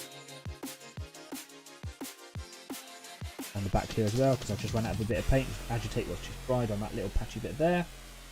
That away. Really good advantage to the varnish. On the top of that bit there as well, look. I'm going to agitate it with a wet brush. Clean my brush out. Again, coming in with a wet brush now. I can just make some more paint up. In I go. You can see here on the top where I've left some little puddles. They've dried quite patchy. Tried to clean those little patches away, and it's left clean patches outlined by a darker line. ruined it a little bit there. So yeah, cool. Anyway, we're done for this evening. Just going to catch up very, very quickly on the live chat. Is there an after 8 mint thing? Because I can tell you're about it there. It's really weird. I don't know what we're talking about. Is it possible it's a problem with the airbrush itself? I've seen a couple of other posts with similar issues. It could be. I'm not an airbrush expert. What you're experiencing could be a fault in the manufacturing. It could be a faulty nozzle. You can buy extra nozzles. They are about 40 quid. You often buy them as a set. You can, if you go to everythingairbrush.co.uk, you can buy individual parts there. So go and check those out if you're interested. Extra long stream tonight, says Steve. Yeah, just by a few minutes, just because, well, I was running over a little bit, and it's the end of the year, Christmas, etc. I wanted to show this little bit off at the end. So yeah, but we're here. We're done. We're done. Staff says, going to disappear for 10. Hopefully catch you on Discord in a bit. Yeah, alright, Staff, no worries. Take care, mate. I will be heading straight over to Discord. I'm just going to go say goodnight to my partner because she likes to go to bed early. She's going to go for an early morning swim tomorrow. So just going to go make sure that she's okay. And then I'm going to join everybody else over on Discord. I'm going to carry on finishing painting for a little bit, get this effect on the rest of the body. And then I'm going to zip on over and play some video games until the wee hours because, you know, it's New Year-ish, innit? Right? I'm not nearly drunk enough for it to finish the night anyway. To everybody who comes along, regularly or otherwise, thank you so much for making Easy 8 what it is. Without you guys, it would just be me talking into a computer camera and it would be a bit daft. I'm absolutely stunned and blown away by the amount of subscribers that we have. The number keeps on getting bigger. There's no reason why it should stop. So make sure that you hit subscribe if you haven't already. Share word of it to somebody else who you think might benefit from this show. And, you know, thanks for just being there. I use this show as a means to kind of kick my butt into action to kind of do some painting. So it's as much a tool to me as it is to everybody else. You guys make it what it is. So thanks very much for being a part of it, being it. But keep the word spreading because I want the number to get bigger. I want it to double, triple, quadruple. I want it to get huge. I want Easy 8 to be a big name out there. So thank you for the stream again. For the stream, Daddy. Yeah, I wondered if you were going to get that in as a joke from last week's Discord. The road to monetization is not a target of mine, but if we get there, absolutely we will monetize. We will do these things, but it needs. I need your help to share the word, subscribe. We're at 220 subscribers as of right now. I'm just going to double check that. I think we're at 220 subscribers. We're at 220 subscribers right now. But there's no reason why we can't get the 230 by the new year. Let's see if we can make it 500 by the end of next year. With more people, it's more people spreading the word of it. It becomes an exponential thing. Maybe I'm dreaming big, but I'll leave it in your capable hands. Not entirely, I'll be doing my own work to make it a bigger thing, but share the word. If you haven't already, hit subscribe, hit the bell icon so you know that when I'm going live, because sometimes I do things on a different day like today, but otherwise it's every Friday, 7 till 9. Hit the thumbs up button. Do it now. If you haven't done it already, hit the thumbs up button. Every video deserves a thumbs up. Or a thumbs down, but if you're one of those, you're a loser, and I don't like you. It would make me a bit sad. Not a loser. You just got the wrong opinion. Anyway, this is the last time that we're going to hang out this year, 2024. It's been a struggle. There's a lot of things that have happened, and it's been made all the better by your company. So thank you ever so much to every single one of you. And I will see you in the new year. So until then, stay safe, be kind, keep on painting, get some colour on your grey, and I'll see you soon. Take care now. Bye-bye.